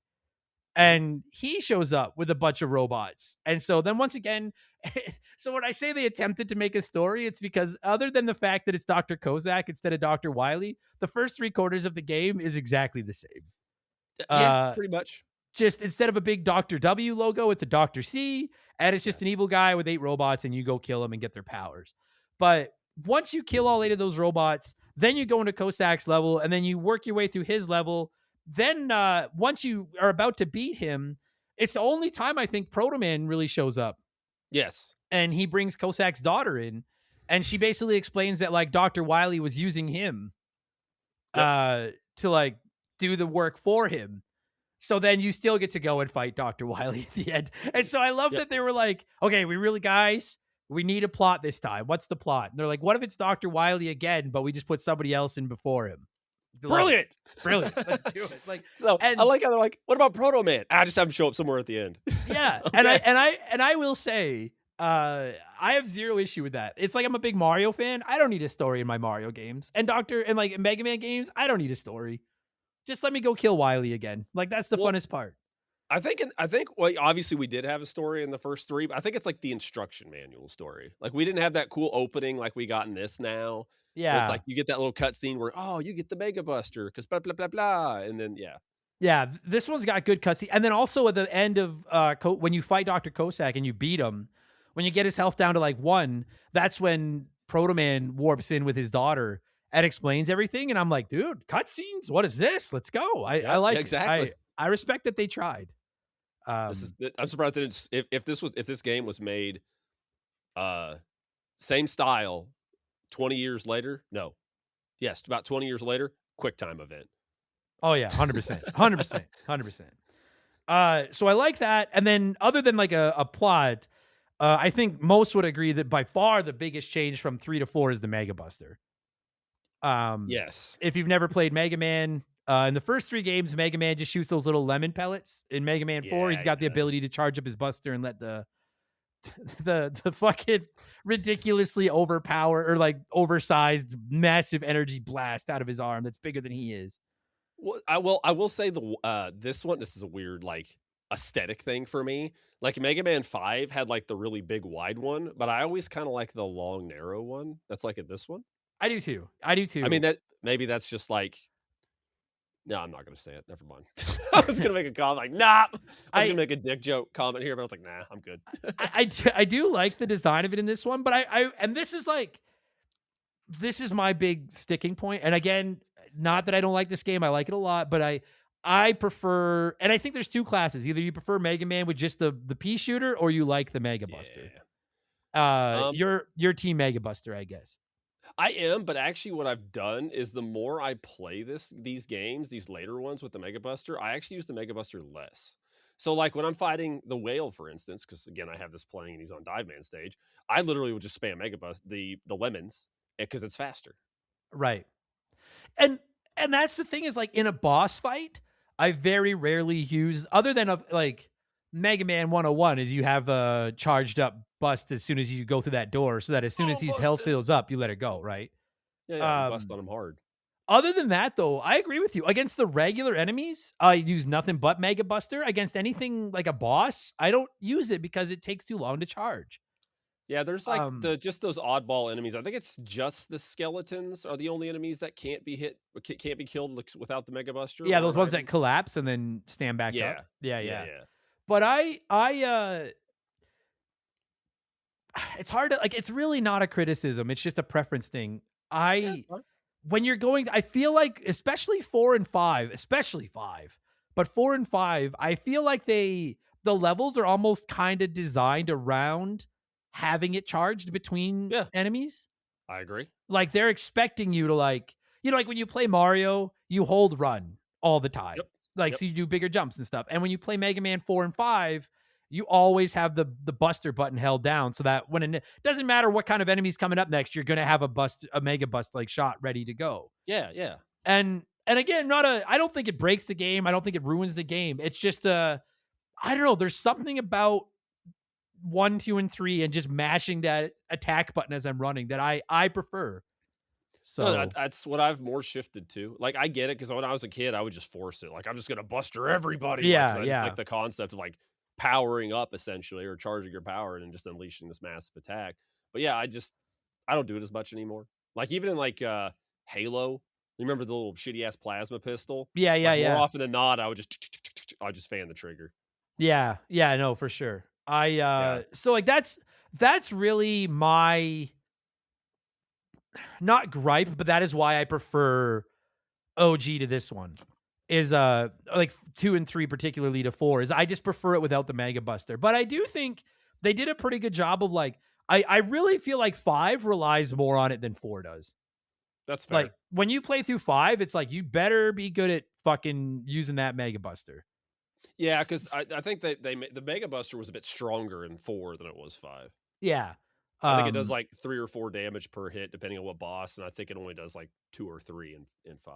Yeah. They nerfed it a little bit. So I just preference, but like you said, it's not a breakable game, and I never even thought of that. But you're right. Outside of those skeletons, it's not like you need the Buster. It's just going to make your life easier. That's all. Well, there was a Wily machine. There's one of the Wily machine fights that I used it because I was an idiot and forgot something the drill could do, but that's neither here nor there. Oh fuck! The one where you need to like launch the drill and then hit it again right away and make it explode. Yep, right in front of him. Yeah, they did that. So I was like, nope, Mega Buster time. Yeah. Dude, I gotta say, I think this is the easiest Wily fight. Like, I find Wily in this one very easy. Dude, I would say so. Dude, like everybody in the Wily castle and Cossack's castle, everybody's weak to like the ring or dust shot. Yeah. Dude, that ring, why is that ring so OP in this one? It's like everybody is weak to that ring in this one. Yep, I don't know why. It just is. It's like, all right. It's the first thing I go to when I'm trying to learn weaknesses. I'm like, they're probably weak against ring. Yeah, that's what I always go with, the ring or the dust shot. It's usually, I mean, it's not true, but there's a few odds and ends that that aren't, but it's pretty much always is that. Well, and you brought up before the break about the Robot Master weapons being very good in this one, and they are. Yes. They are. But I will say the two Toadman rains Acid Rain, which is great in theory, but like outside of using it against Brightman, I never use that. Oh, hey, you know a little trick you can soft lock yourself with that? No, how? So when you're doing the Wily fight, you know, when you defeat his Wily machine at the very end, and then it blows up and the little capsule shoots out, so you can go to like the hidden 4th level. Yeah. That's not on the map. If you time the rain shot just right, it'll blow up the capsule as it's coming out of the Wily machine you blow up, and the game will soft lock. Oh, really? Yeah, it'll just stay because you can't do anything because Wily doesn't leave the screen like you're supposed to, and you can't die, and it's just a black screen. I didn't know that. I love the idea of like Mega Man knew that Wily would escape and go to somewhere else, and Wily knew he'd escape. So then when he can't, they're just standing there looking at each other like, well, now what do we do? Like, Yeah, and he's just like, no, like no, like everybody's dead, so it's just Mega Man. yeah, Mega Man's yeah, like, he's finally killed him, and he's like, yeah. you've done it wrong. This is the That's bad funny. ending. I didn't I'm know sorry. that. So it's a great. I love the weapons that like think outside of the box a little bit and do something Yeah. like. And it's really cool if you never like when you shoot it, you basically release this like pod up in the air, and then like 2 seconds later, rain just literally covers the screen for a minute, and it's acid Mhm. rain. It hurts everything. It's a cool Yep. idea, but I never use it outside of fighting Brightman. Yep, that's true. Brightman's got the time freeze, which if you just get off your fucking wallet and use your weapon energy is very, very useful. Other than against Robot Masters, it's useless. Except Pharaoh It's actually it's a very good time freeze too, because it's not like Flash Stopper or whatever Yeah. that Flashman uses, where it just freezes everything and you can't do anything. At least you can still attack. Oh, dude, that's such a difference. If you can freeze things in place and go and like I don't think you can charge up the Mega Buster, but you have your pea shooter, No. and that's all I care Yeah. about. So I use lemons, baby. Yeah. So I think that was a very cool weapon. Dude, Pharaoh Man. Pharaoh Man is Pharaoh Man has such like if there was like the best looking robot master, it's Pharaoh Man. Like Pharaoh he's Man's the dope. one that all the female robot masters swoon over because he's got his big pharaoh head cover that looks like the log hair. He's got such a cool level. The music in his level is fucking so awesome. Causes the lady robots to leak coolant. Yeah. And yeah, exactly. And of course, Pharaoh Shot. I love Pharaoh Shot because you can like charge it up like the Mega Buster over your head and then let this giant shot go. It's a really cool weapon. My only problem with Pharaoh Man is that if you use his weakness on him, which is that Bright Man stop, it's like the wussiest boss fight of all time. It's how Quickman should have went. Yeah. I'm sorry. I think you should flash stop Quickman and he should just fucking die. Like, Yeah, done. no shit. No, you're right though. This one, like, all you have to do basically as soon as the Robot Master fight starts with Pharaoh Man is you just hit off Bright Stop, he freezes, and then you just stand in front of him and just keep mashing shoot, and you just kill him. So I was like fucking with my kids. Like I blew their mind. I was like, hey guys, check this shit out. And I just like hit the button, like I time it so where I'm like level with it, hit the button, and I just keep tapping and I just kind of set the controller down. I was like, he'll die eventually. That's all you have to They're do. like, It's so what? easy. Like it's literally, and I do love the weapon. I do love the Pharaoh Shot because it's got some really a decent hidden use that I think most people going into it won't realize on their first time. First off, when you start powering it up, you literally get like a ball above your head, like a ball Yeah. above your energy head. Like, so if you're a Dragon Ball Z fan, it's like Spirit Bomb. You get Spirit Bomb above your head, the Genki Dama. And then like you can actually hit an enemy with the ball above your head while you're charging it, and you still have your charge shot to throw. It's insane. It's so powerful. It uses so little weapon energy for how much damage it does. Yeah. And when you It's fight that, stupid. when you do that final phase of Wily where he's like appearing in the dark, Pharaoh Man is his weakness, and you don't even have to shoot him. Like just like let that ball just hang over your head and just jump into him. Yep, and then if you're quick enough, you can jump into him with the ball and throw the thing and hit him with both. And kill If him you and just time it wreck just him. right. Yeah. Yeah, No. I like Mega Man gets this power, and I can just imagine like Dr. Light coming up, and he's like, "Hey, Mega Man, rock, if you will." Have you ever thought about harnessing the power of the sun? And that's kind of what you do. It's true. No, Pharaoh Man's like the only crack in Pharaoh Man's armor is that if you use his weakness, the fight is almost non-existent. And it's a shame because the fight's super cool because he like hops around real fast, like throwing the little shots all over, and he does do the power up and he shoots that big wave. Yeah. People. Well, it's pretty cool. And the thing the thing is, like, I don't even remember where I learned that you could charge up the Pharaoh Shot. Like, it feels like just one of those things I came out of the womb knowing. Like, I've just known it forever. Yeah. But if you fight him with the bright weapon, freeze him in place, blast him to death and kill him, and never actually let him get a shot off, I can see how you would play through the whole game not even realizing it charges, because none of the other weapons do. Yeah, it's extremely easy, by the way, to do that. Like, to kill him without giving him a chance to do anything. Yeah. The only weapon that did this before, and I know there's some weapon similarity between all the games, but a lot of the games and weapons in this game remind me of weapons in Mega Man 2. Yeah, 100%. And like this is just a better Atomic Fire. Yeah. Just not as cool of a name because Atomic Agreed. Fire's Yeah. the last name. So that's great. And then Ringman, Again, I don't know. That guy just feeds me my ass. I don't know why he He's owns a bitch, me. dude. He's so fast.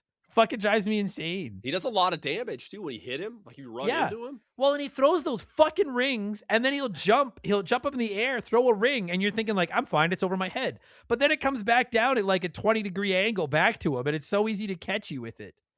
But once you beat him, like the ring itself is actually a pretty shitty weapon. It just shoots this like Sonic looking ring a third of the way across the screen, and then it comes back. But I don't know if it was like, hey, this is the wussiest looking weapon, so let's make it the most weakness one. But like you said, if you go into, I'm telling you right now, if you've never played Mega Man 4 and you pick it up after this episode and decide to play it, not so much the Robot Masters, but any like of the Dr. Wily, Dr. Cossack boss fights you get into, if you're not sure what weapon to use, default to Ringman, because it's probably the weakness. Yep.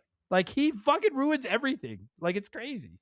No, you're not wrong. And like it's I always wonder, like, because generally the robots, I know not all of them, particularly the first group that Dr. Light made, but like I assume these robot masters had jobs. Like, do you think he just made piercings? Like, he just worked at like a tattoo parlor and he just did piercings all day? Like, he's your just sizes it down, like. Yeah, that or like jewelry, like literally rings. Yeah, I don't know what the fuck else he would do. Or he hooks up with Sonic, like, here you go, dude, you a little low, I'll hook you up. Yeah, it's like that's his drug addiction. Like, I need rings to go faster. Yeah, man. he's Like, Sonic's here you go, dealer. bro. Yeah, he's Sonic's dealer. Hey, we never got this one on the Genesis. That was the next, the first three and the next, well, kind of the next one. Yeah. But no, Ringman's a boss. Fucking destroys me for some goddamn reason. I still don't get why, but he just does. I get it, man. Everybody's got that guy. Dustman. It's not too bad. Dustman, I think Dustman is probably my least favorite of the 8 in this game. He's a vacuum. He is. He's got like a giant vacuum where his brain should be. And he's just watch out. We're gonna switch him from suck to blow. Yeah. And it's just kind of like, all right, that's neat. And then like his weapon just is like big block that bursts into little blocks. It's kind of like, whatever.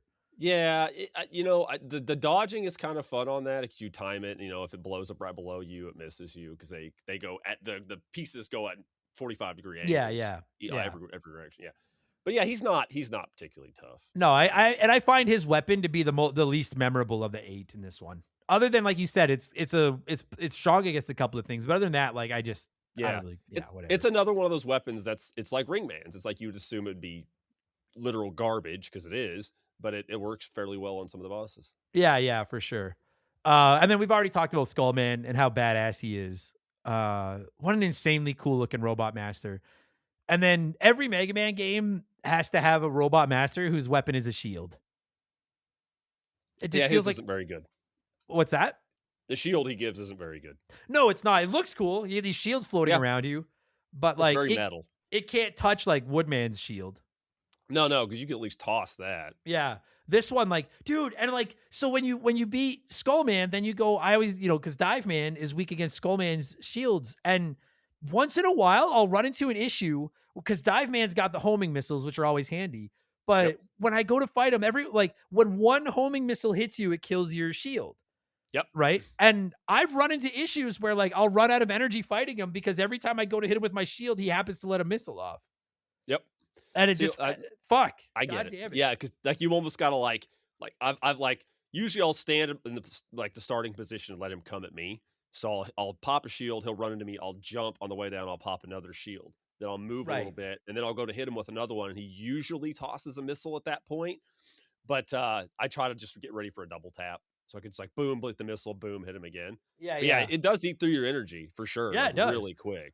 And as you mentioned, it's just you can't throw it, and that kind of sucks.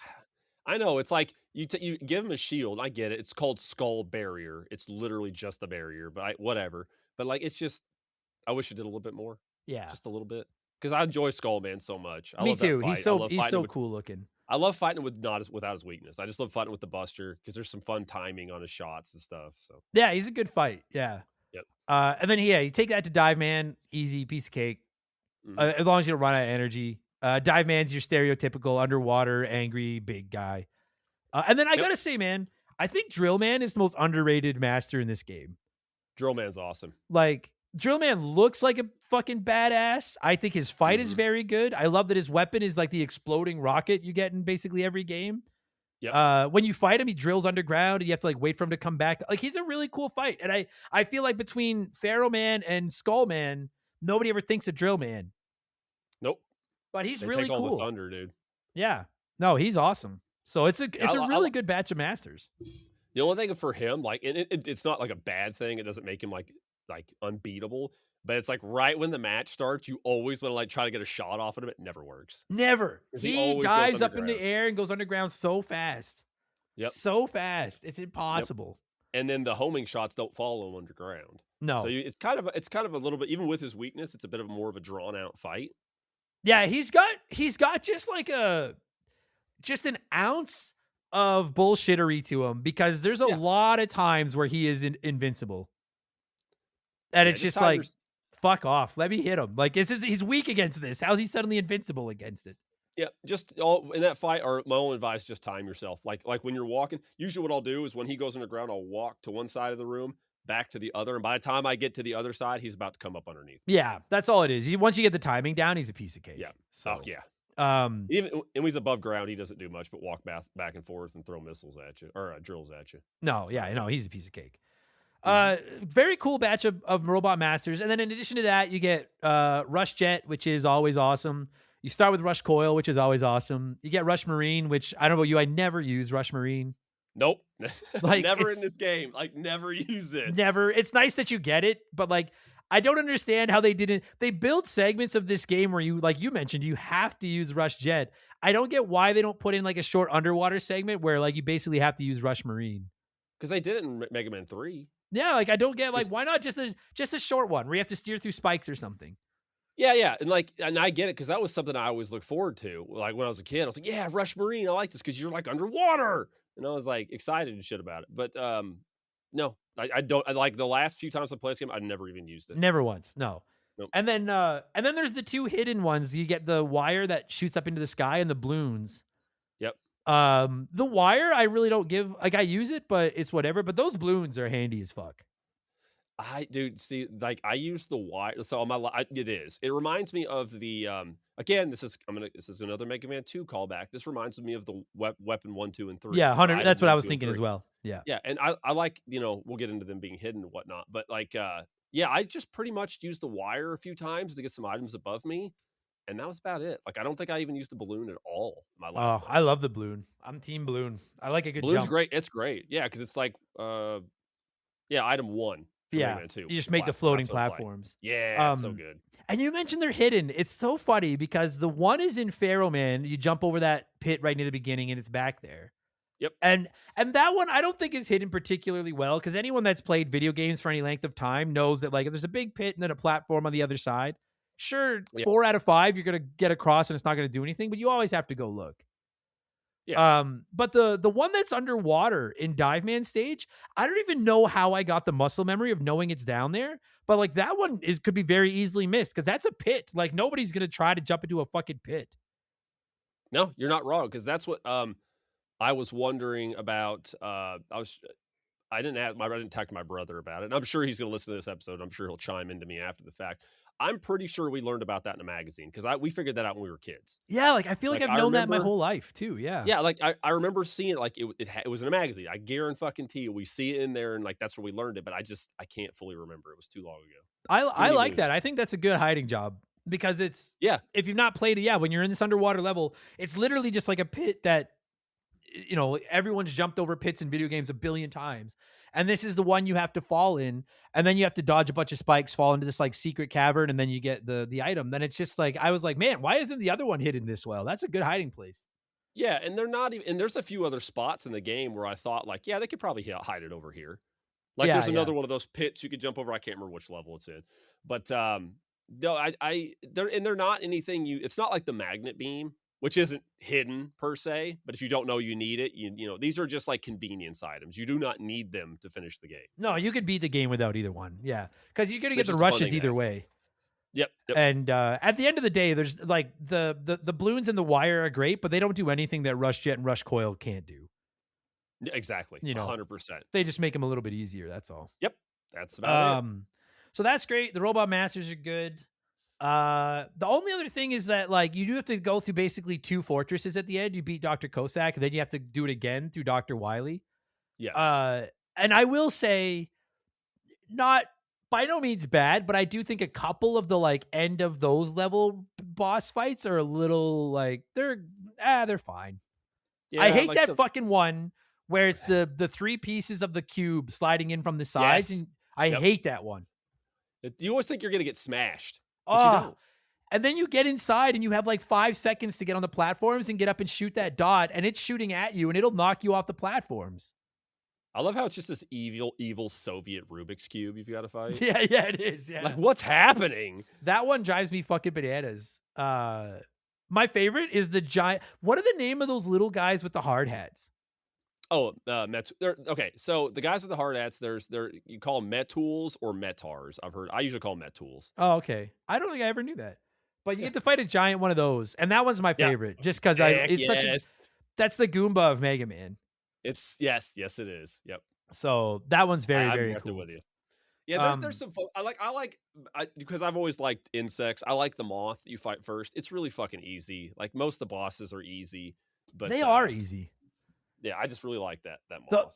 The only bosses that give me any trouble I do like that moth too. The only ones that give me any trouble in this one, that cube, just because it can be bullshit sometimes, and then the one where you fight the 2 like robotic spiders in the room with the spikes at the bottom. Because if you're not careful, they won't kill you by taking damage, but their shots give you that Mega Man knockback, and you can get knocked down onto those spikes.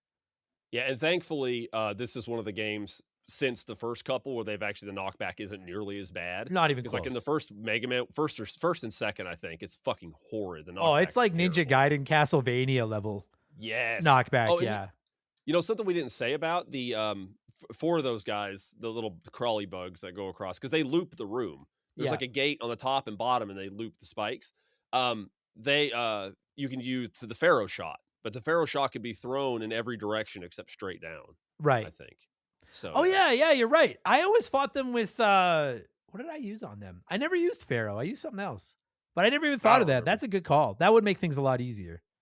I was actually just watching this guy's video. He used Pharaoh shot, and I didn't realize. I don't think I used Pharaoh shot either. Yeah, I feel like I used drill, but maybe I'm wrong. But that's smart. I think I used drill as well, but apparently you can use Pharaoh shot. That's smart.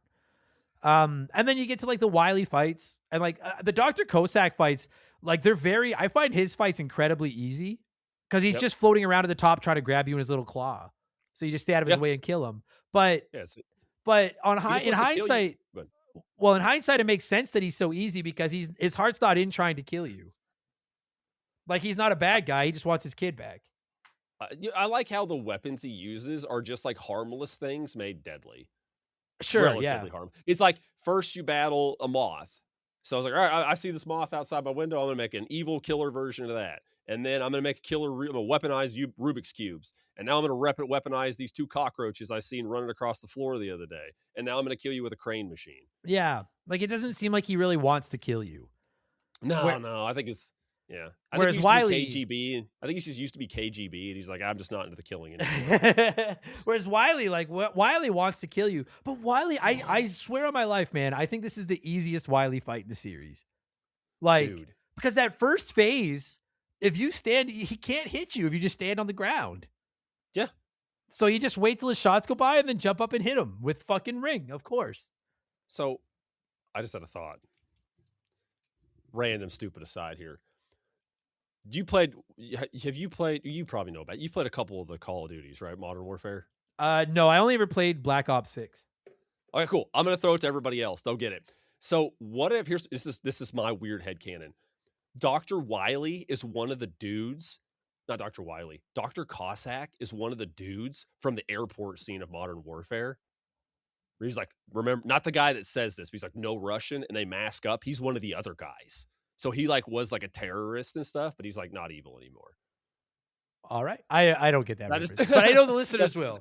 They will. People listening will get when you finally play, if you finally play, because it's the first 3 Modern Warfare games are worth it for the story. Like I wouldn't give 2 shits about the multiplayer, but it's worth playing for the story. But that's an infamous scene. That's like the scene at the beginning of the game. Like, hey, if you don't want to play this, you can just opt out and skip the level.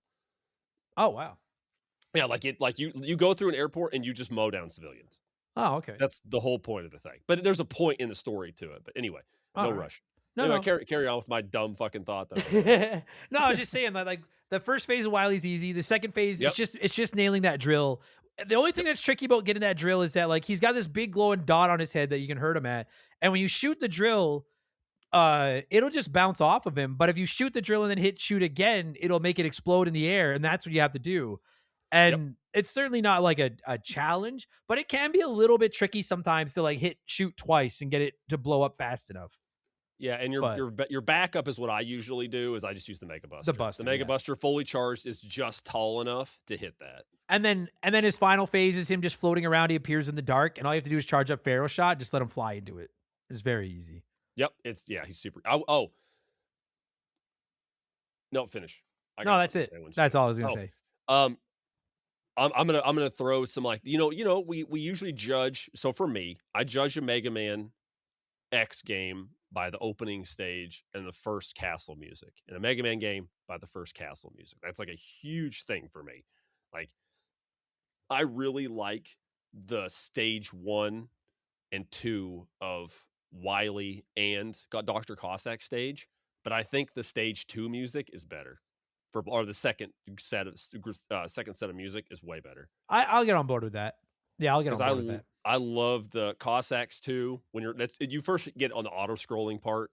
I think it's stage 3 of Cossack's Castle. That song, and then the other one with Wily, where there's just randomly an explosion in the song. It's fucking cool. Yeah. It's got a really good soundtrack. I still think the all-time greatest song in any NES Mega Man is the first Dr. Wily Mega Man 2. Yep. But this one's got, I think Pharaoh Man's probably my favorite song in this one, but it's like Pharaoh Man's good. At this point, like it's just to be expected. Like Mega Man will have a good soundtrack. It's crazy. I don't know anything about how to make video game music, but I don't get how Mega Man constantly just has these banging fucking songs. Everybody just like locks the fuck in, I guess. Because I know wild. As we talked about, like when we get to later ones, like it's kind of diminishing returns. Like there's still good music, but it's not quite as good for me. Yeah. But yeah, I like a lot in this game too. Like Dive Man, Skull Man, obviously I love that one. Pharaoh Man, Bright Man's is good. Yeah, just shit like that. Like I love all this.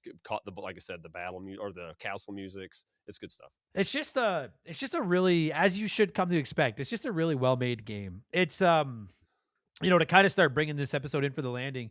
Dan, you nailed it earlier when he said it's not that this isn't a great game. Of course it is, but the DNA just feels it feels like they changed some of the herbs and spices from 2 and 3. Mm-hmm. It's like a different developer, same developer, different team. I don't know. I'm sure it's a different team within it. Yeah. Like looks great, plays great, just feels a little bit different. I still love it. It's frankly, I like it more. I don't think there's a game in the original 6 Mega Mans that I don't at minimum really like. Like really like is the worst rating I can give an OG Mega Man game. But I like this one more now than I did 2 weeks ago because I've never spent this much time just playing one over and over this one over and over like this. I've really grown to appreciate it. It's so good.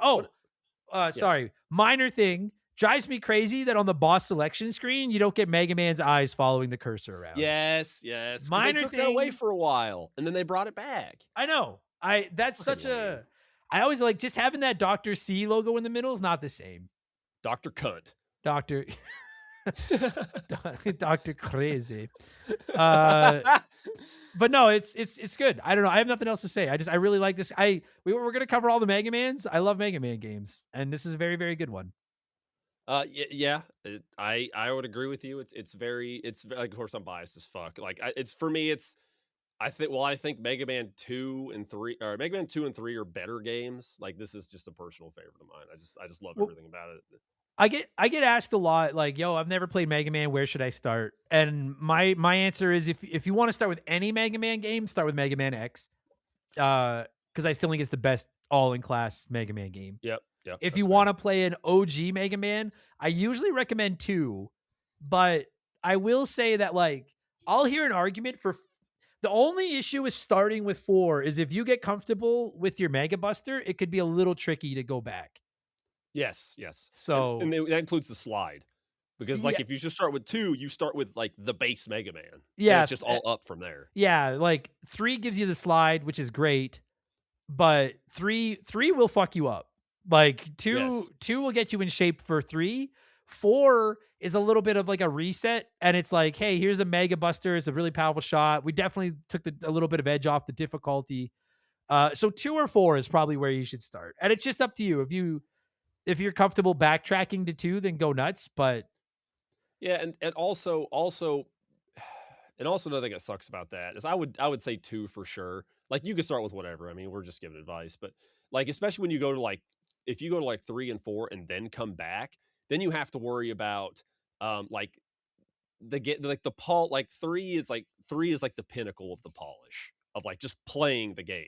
Like not abilities or anything, but just how smooth it was. Because 1 wasn't perfect, it was first game. 2 was a little bit better, and 3 is like that sweet spot. yeah, Like 3 on up is when like Mega Man plays how Mega Man's supposed to play in every other game after that. Like jump response, knockback, like all that stuff. yeah, I So agree. so 2, while still very good, isn't quite have as 100% polished movement as 3 and 4 does. Yeah, I agree with that. So keep But that in mind too.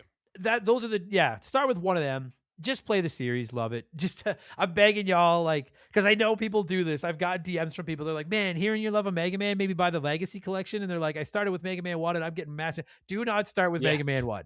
No. I love Mega Man 1, but Mega Man 1 will feed you your ass and not apologize. Like, No, don't no. worry about 1. You can come back and play 1 later if you want to. Yeah, it'll be there. And yes, and like we've said many times on here, you've said without me being here, just if you play a Legacy Collection or whatever, just if you got a state save, who fuck cares? Just play Dude, the use damn your game. save states, use your rewinds. Fuck Yeah, the don't- gatekeepers out there. Like I don't like I could play these games without, but I don't shame people that do. No, Like, 'cause these are tough that's just- games. yeah, they are. Like I don't feel bad. Like I played through 1. It's like I don't want to fight with 1. I'm just gonna use the pause glitch. Yeah, Like yeah. not on every boss, but like certain bosses. Like I just don't want to fuck with them and just get them out of the way. No, for sure. I'm like you. Like I've been playing these games for over 30 years. Yeah. You know, like I love just these go games. knock But 'em like out. if you're brand new to this series, like fucking save state and shit. Who cares? Just enjoy the ride. The only other advice I would give is, well, I do recommend if you're a newcomer to the series, like have no hesitation to cheat with save states and rewinds and stuff. That's all well and good. I also like personally, I say don't look up the order to play the Robot Masters.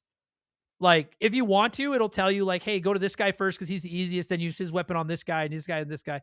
But to me, as I mentioned an hour ago, the one of the purest, simplest, most joyful things in a Mega Man is cracking that code yourself. Yeah, and like we've gave some suggestions early on of where to start. And you can start wherever because that's just half the fun. You're gonna find that boss, it's their pattern, their movements, Yeah, whatever's yeah. just gonna click for you, or you're just gonna get lucky because that's what a lot of it is when you first start playing. You just get fucking lucky. Yeah. I like the next one I'm going to play through a lot is probably 5, and I haven't played 5 in years. Like, I don't remember the Robot Master order for that at all, and I'm excited to fucking crack the code. I love that part. So, Dude, I'm so excited for it, dude. It's got my favorite Robot Master, and I cannot wait. I we love do these 5. games. w- Are we good? Should we score it? I actually had a concept thought for a fucking score. Do you care if I do my rant for a quick second? No, of before we course do the not. score? No. It's Okay, so this is my tale of trying to play this game. So I own this physically on Famicom. I have a little Famicom cart. So I had one of those aftermarket Retron Nintendos, right? That just plays Nintendo games. Yeah. Those third-party consoles. Well, I had an adapter for a to play Famicom games. That broke. I got some extra money around last Christmas, and I was like, I'm going to buy a Retron 5 because my brother has one, and he likes it and has had no problems, and it'll play Famicom games. So I buy one of those. Don't use it right away. Go to use it. All right, fire it up. It works, whatever. I go to actually sit down and play the game. It'll play a Mega Man. It'll play the game for 5 to 10 minutes and reset. what? Yeah. And I was like, well, this is fucking weird. So I go through the trouble. I flash the OS in it, which is a pain in the ass. And I reinstall it and update it. It doesn't fix it. I put a custom OS in it. It doesn't fix it. So I'm like, fuck it. I'm going to go buy a Famicom because I used to have one. My brother has my Famicom right now. So I order a Famicom off the internet.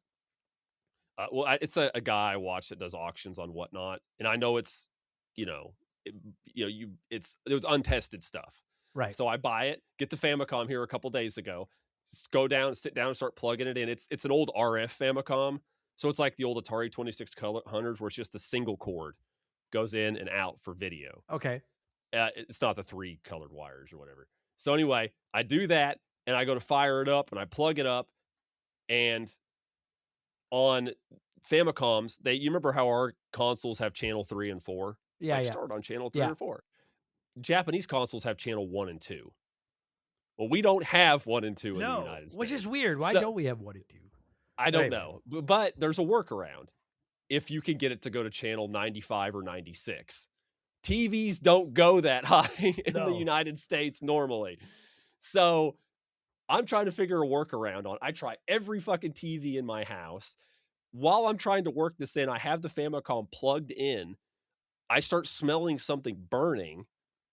The fucking Famicom is hot as shit and smells horrible. I unplug it, let it cool down, try a different adapter. It seems to work fine. Can't get it to work with a TV. My next best solution is to get a VCR, an old VCR, run it through that to work as like an intermediary. And I don't want to do that. I don't want to spend the money on it. My brother's like, I'll just send you the old Famicom. I was like, fucking please, because I know that one works. Jesus. So I just wanted to play it on the original hardware. That's it. Like that was all I wanted to do.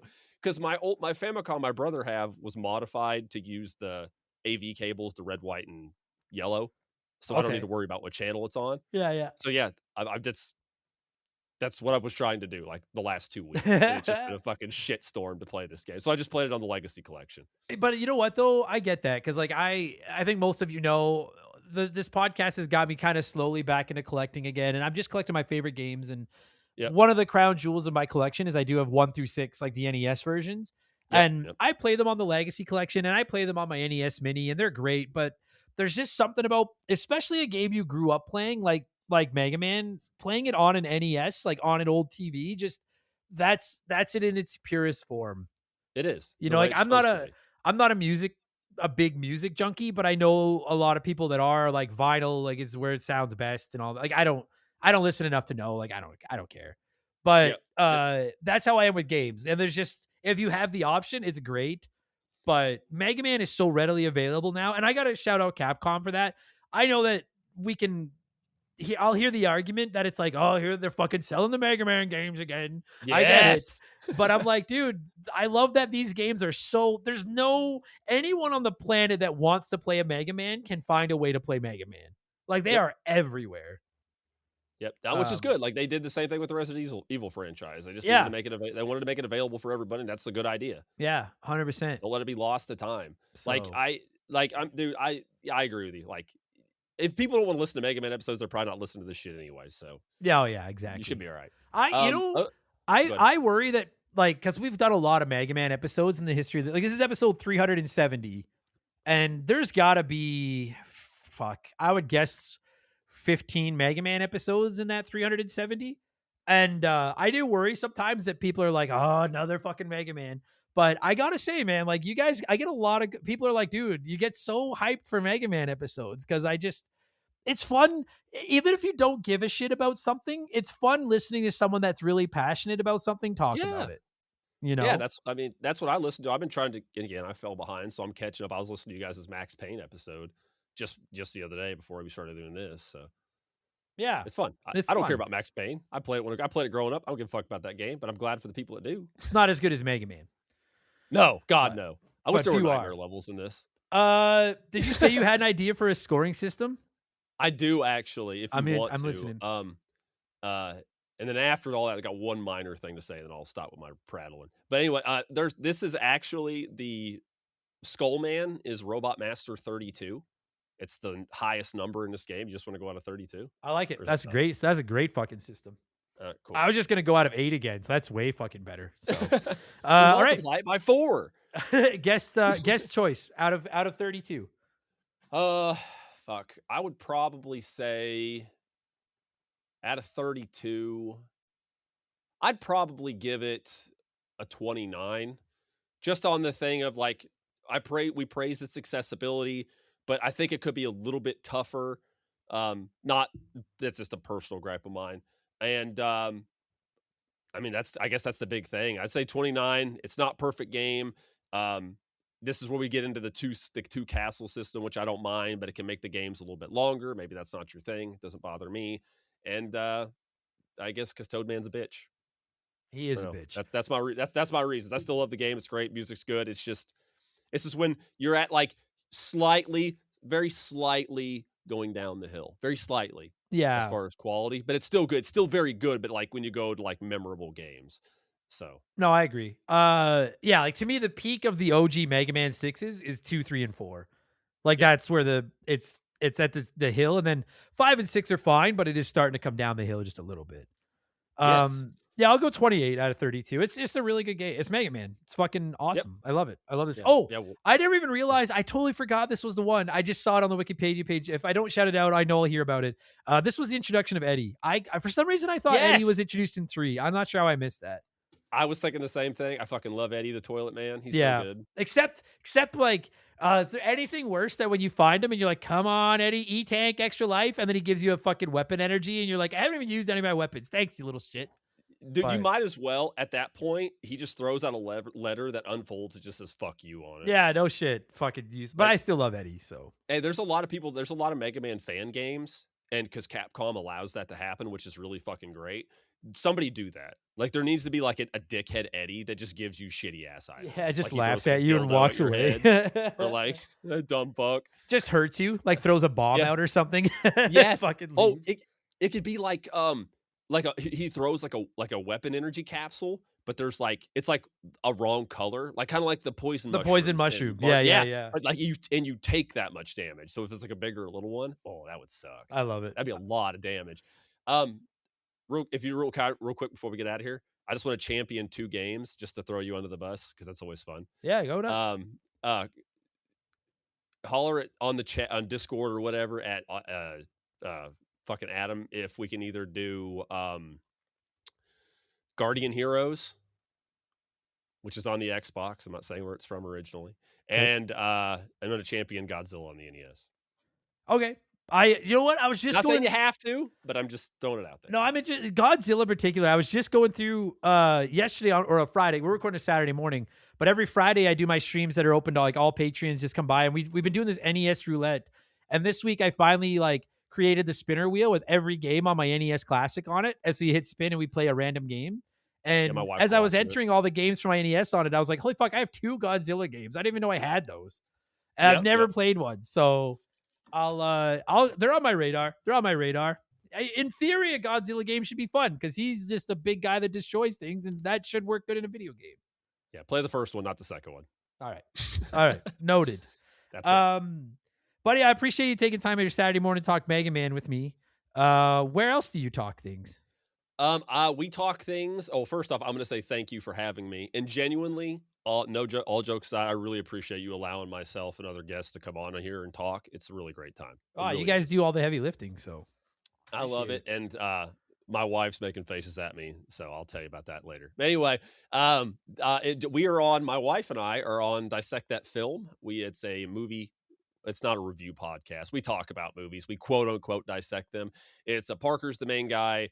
My wife is here, and then I'm just saying sensitive comments and try to get people offended. And we just talk about movies and stuff. We do that twice a month, and then on the in between those weeks.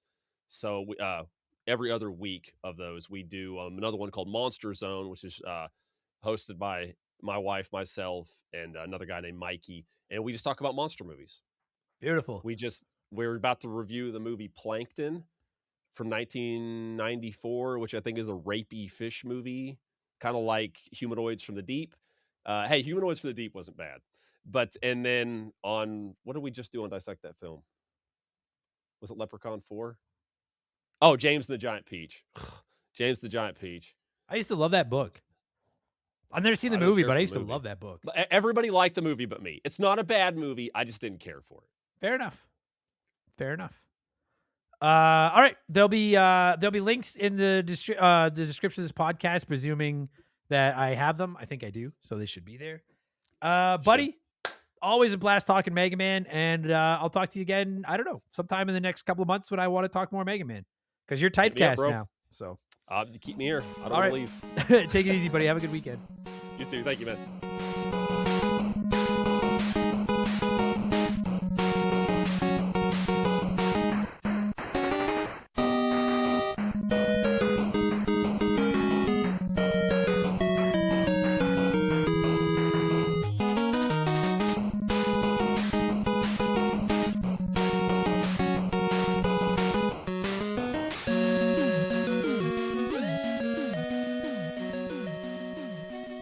is going to do it for this week's episode. Dan, thank you so much for giving me a call and talking a little Mega Man into every single one of you nerds listening to this, whether it was your first RTG or your 370th.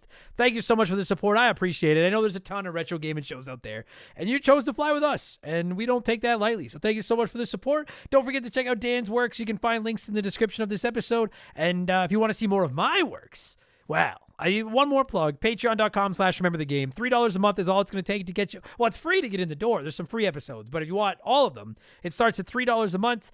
You get Remember the Game ad-free with timestamps every week, all 370 of them, plus about 300. Oh my God, we're actually episode 300 expansion pass goes live in another week. That's crazy. Plus Game Patch. And then if you want to go up to the $5 tier, then you also get a couple hundred rambling idiots where I talk about whatever I want, and about 150 Purple Monkey dishwashers where Mark McHugh and I are working our way through the entire Simpsons back catalog as well. Plus there's streams you can come by and check out and all that. You can vote on the games we cover. Actually, dude, 1 month from today, May 1st, begins our first ever Royal Rum Poll. We're going to run it all through the month of May. 2 games are going to start on the poll, and every day until all 30 games have entered, a new game will be added.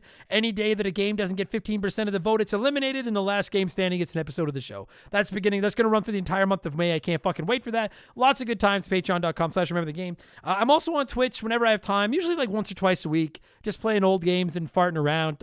Look for Remember the Game on Twitch. Not Remember. Remember the Game on Twitch. And I don't know, leave us a good review if you didn't hate it. I'm not sure what they accomplished, but I'm supposed to ask for them, and I read them, and they warm my heart. Also, we have a subreddit. I don't plug that enough, but look for Remember the Game over on Reddit. It's not just people coming in asking us for the names of old games, although we do get a lot of that fucking shit as well. So find us over there. I think that's going to do it. Millie, we got anything else? No, we're going to get out of here. If you are a patron, come back tomorrow for Expansion Pass 299. We'll be talking about the games that most need to be added to Nintendo Switch Online. And next week, a whole nother slab of these things, including Remember the Game 371, where Bradley McHugh and I will be talking Rystar. I'm going Rystar for the Sega Genesis. Tough little platformer, very cool little game. I'm going to thank some patrons and get out of here. Thank you all so much for listening. Talk to you on the next one. Cheers. So long. Goodbye. Remember the Game is brought to you by our patrons. I couldn't puke up all the content I churn out every week without all of your support. The following people are at the senior executive vice president level or higher at patreon.com/rememberthegame, and as such, I'm contractually obligated to say all their names as quickly as I can. So we're just going to go in alphabetical order this week. Make it quick and painless. A huge thank you to Remember the Game Hall of Famer Slick Motherfucking Rick, Too Much Karma, a dude named Adam A.B. Killing, Adam Blank still hasn't reviewed Mario Galaxy, Aaron Lawson, Adam Blank still hasn't reviewed Crash Team Racing, Adam is not Patrick Waugh, I'm close, Adam Martinet, Agent Booty Pants, Akira's Network, Alex McIntyre, Alex R., Amanda Hugginkiss, Andrew Wright, Andy Hudson, Angry Ticks, Archangel Otaku, A-Town, Botsfucker, Bartman Forever, Beaver Boy, Beef Dingleberry, Beers of War, Better Mousetrap, Guitars, Big Daddy Randall, Big the Cat, Bitch Ass Brian, Biddy, B-Cuz19, Blame the Hoagie Man, B Money, Bob Sacamano, Brandon DeZeba, Brother Retro, Brian Richmond, Bula, Cannon Fodder Games, Can't Destroy Her, Captain Asbury Juice, Captain Black Silver, Carl Not Garl, Caveman Lance, Cesar, Chris Fleury, I lost my place there, Chris Nethercutt, I suck at this. Chris Hill isn't scared, that could be anyone's ass. Christian Gabriel, Christopher Britt, Christopher Lee Williams, Chugger22, Cody Donaldson, Cody Thompson, Conebread, Daniel Cook, Darbles, Darky Frost 11, Darth Skywalter, Dave Thompson, David Schroeder, Davis Feith, DBXJ, Decoy Man, Dean Donian, Derek Cannon, Karen, fuck me, buddy, Adam, come on. Devin Collins, Diablo Spartan, there's a voice crack. What are we fucking doing here, everybody? What kind of bullshit organization is this? Jesus Christ. Discount PsyOp, Dissect That Dan, Dixon, Miaz, Don, I know what you're trying to say. Mike Mayonnaise. Donnie the Dude, Walter, Doogie Bowser MD, Drugs Bud MK, Earl, Eddie D 19, Eldest Millennial, Elijah Burns, E-Man Chucker, Eric Hopewell, Erotic Onion Ring, Exotic Chaotic, Fallen Snow Kiku, Fancy Store-Bought Dirt, Faded Sufferance, Flater Flav, Flinny123, Frank Preeves, Frosty Bear, Thunder Leaps, Fuzzy 99, General Fury, G9PSX, Gabe, Game Boy Gannon, Generic Name 238, George Swan, Graham Kennedy, Growly Wog. Holy the G's. And I've fucked up like 8 of these. Handsome Major Angus McZongo Esquire, Haga Waffle, Hello Mr. Thompson, High Plains Drifter, Hits Meals, Holmes, Horror Wars Podcast, I Am the Very Model of a Modern Major General, Ida Yellow, Infinity Rage, Isaias, Jake Carter, Jameer Williams, James Francesco, Jeff Bergeron, Jeff Leopard, Jimothy, Jay Callahan, Jay Nasty15, Joe the Sandman, Johnny from Virginia, John of the Adult Children Podcast, Jonathan Breyer, Jordan, Jort King Keegs, JR Bob Dobbs, JSK Fusick, Juris Dr. Mario, Just a Fish, Just Car Pranks, Just James, Jinxie425, Catherine, Kevin Monroe, Kia Pup, King Tiki Tiki, Laces Out Dan, Landed Turquoise, Legend Barry, Leroy Westrich, Lil Bunny Fufu 89, Liquor Like Luigi, Lord Long Rob Von Hugendom II, Lord Palmerston, Lord Salazar, Lotus, Lucas Shaman, Lugnut, Madam Nutsitch, Mad Gear, Makeshift Mellow Magic Money, Marcus Mendoza, Mark Sneed, Matt Babinu, Maverick Marty, Max Lagroom, Maya, Junik Ishmael, MacGyver88, McCracken, Mike Maloney, Mikey Hag, Mild Oatmeal, Miles P Pants Davis. Fuck. Mr. Jabroni, Mizzuru, Monstrous D. Boner, Mopey36, Morgan, Mr. Blobberstein, Muffin Man Jr., Moncal, Musty Beetle, My Left Nut, Newman, Nick Creature, No One Cares, Nordak, Northern, Ocarina of Tim Rocks. Oh, that's Raspberry. I get that reference. Oroku Saki's Gardener, Pee Wee Squitters, Penguin Milk, Phil Lencher, Fill My Mouth with Farts, Please Refrain from Tasting the Knob, Postman, Proud Slurm Addict, Queer Al Yank Your Dick, Quiet Place Queen, Randy Barrage, Redline Aerodrones, Rob Lindsay, Robbie Air, Roger Starbucks Pool Cleaner, Rush's Dog Walker, Ryan Kinchin, Ryan Perry, Ryan 4664, Sailor Man 82, Sam Carpenter, Savage Boosh, Scary Terry, Scott Brooks, Scotty J, Scotty McGee, Self High Five, Shane's World, Shoeboxers, Sharonic, Sleeper Hit, Smith, Sour Goat Face, Spooky Dookie, Squeak Nuts, Squints, Steaming Wooly, Steve Dalk, Storm Beagle, Stud Still Smash, Super Cyan, Safarioth, T-Bear 87, Tadpole, Ted Explosion, The Big Deal, The $100 Kid Ted Michaels, The Maritime Musician, The Okayest of Muffins, The Supreme Chozo Rizu, Thomas Smith, Thrillho, Timmy the Exuberant Turtle, Timothy Sabrinsky, Titan 420, Toby OP, Topher Love, Travis Sanders, 333, Tyler, VOS Rager, Works for Me, Wilco, Wolfgang Darren, Wolfmagic 21, Johnny from Virginia. No, that's me saying it fucking on autopilot. Why the surgeon who's not a fucking surgeon, bro? Yes, this rocks, you son of a bitch. Why? Tell me why. You heard about Pluto, Zach Shepard, Zamato, Zane Donovan, Siegfried, and Zombie XP. That is the worst batch of shoutouts ever. Holy fuck. Oh, God. Choking on my own rage here.